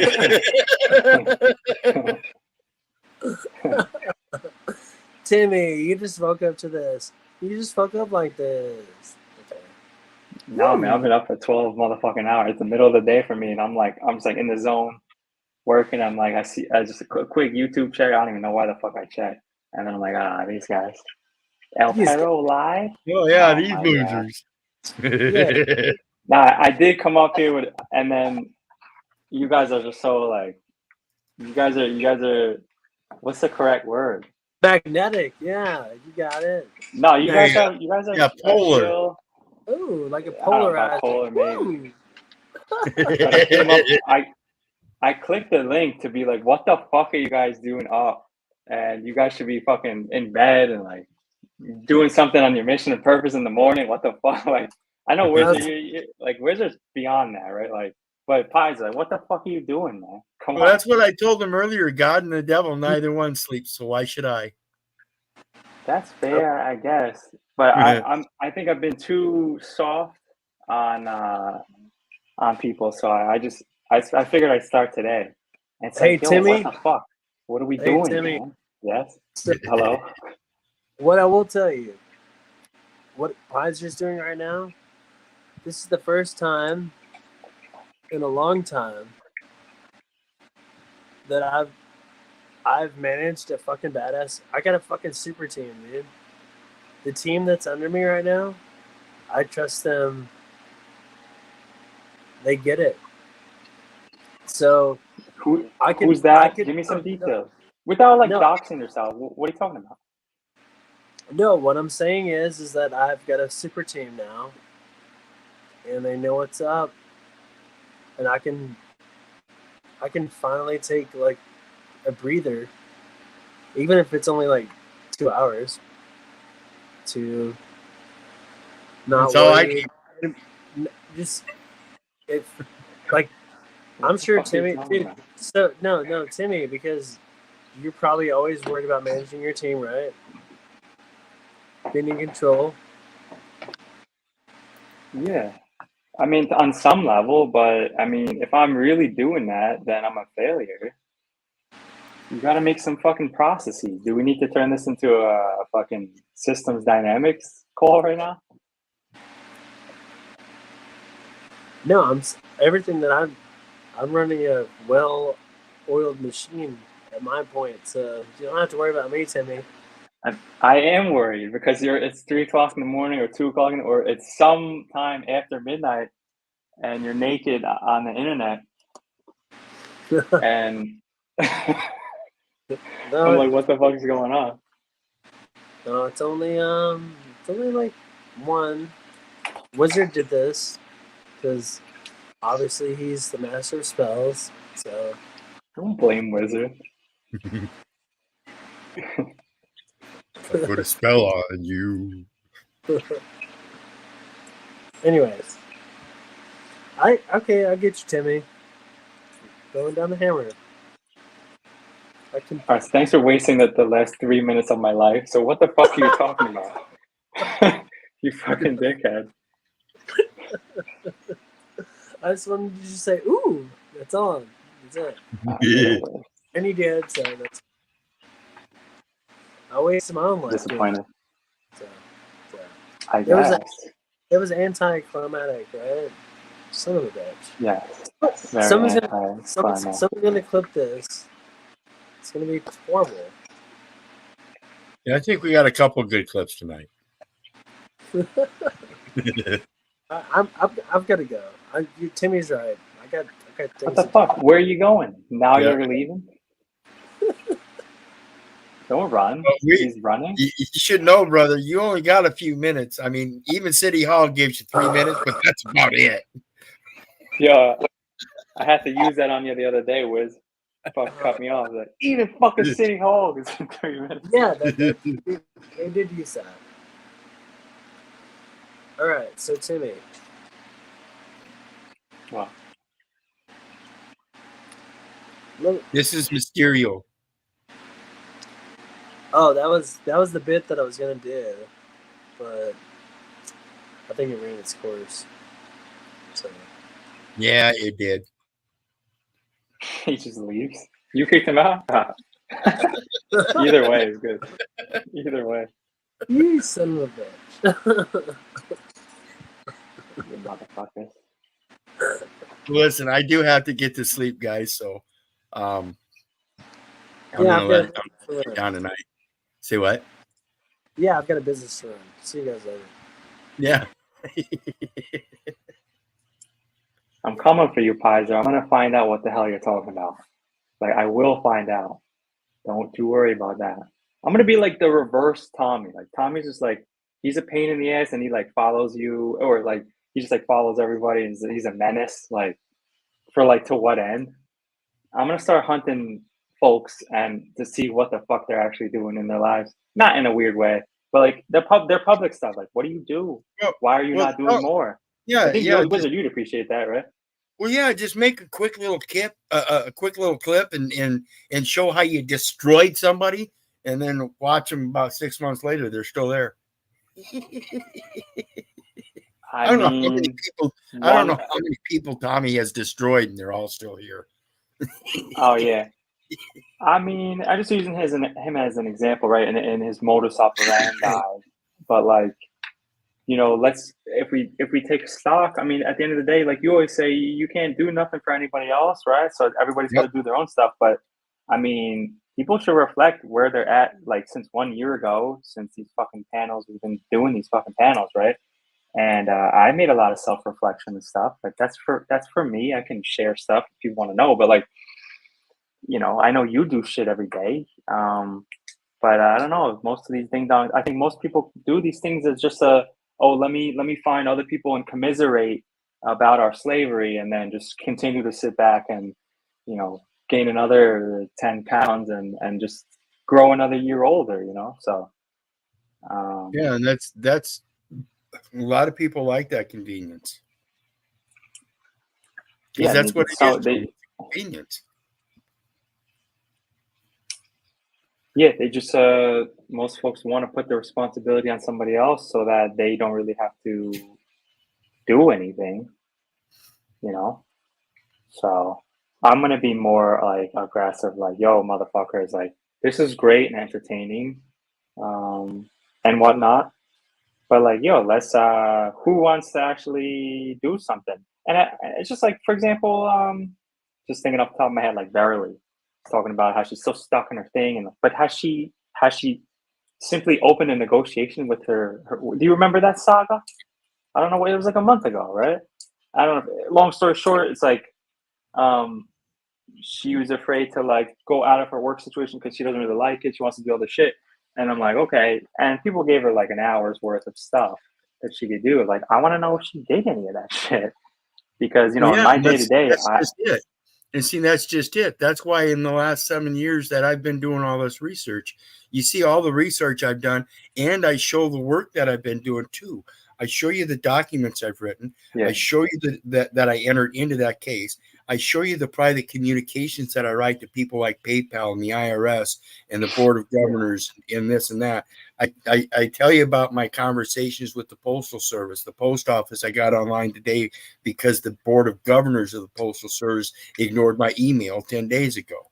So I got online, and now we're getting something taken care of. That there was an online claim filed, and they're going to deal with the local office. And when I get the next statement of services and I issue it attached to that offering that they made, they better process it, or that woman could lose her job.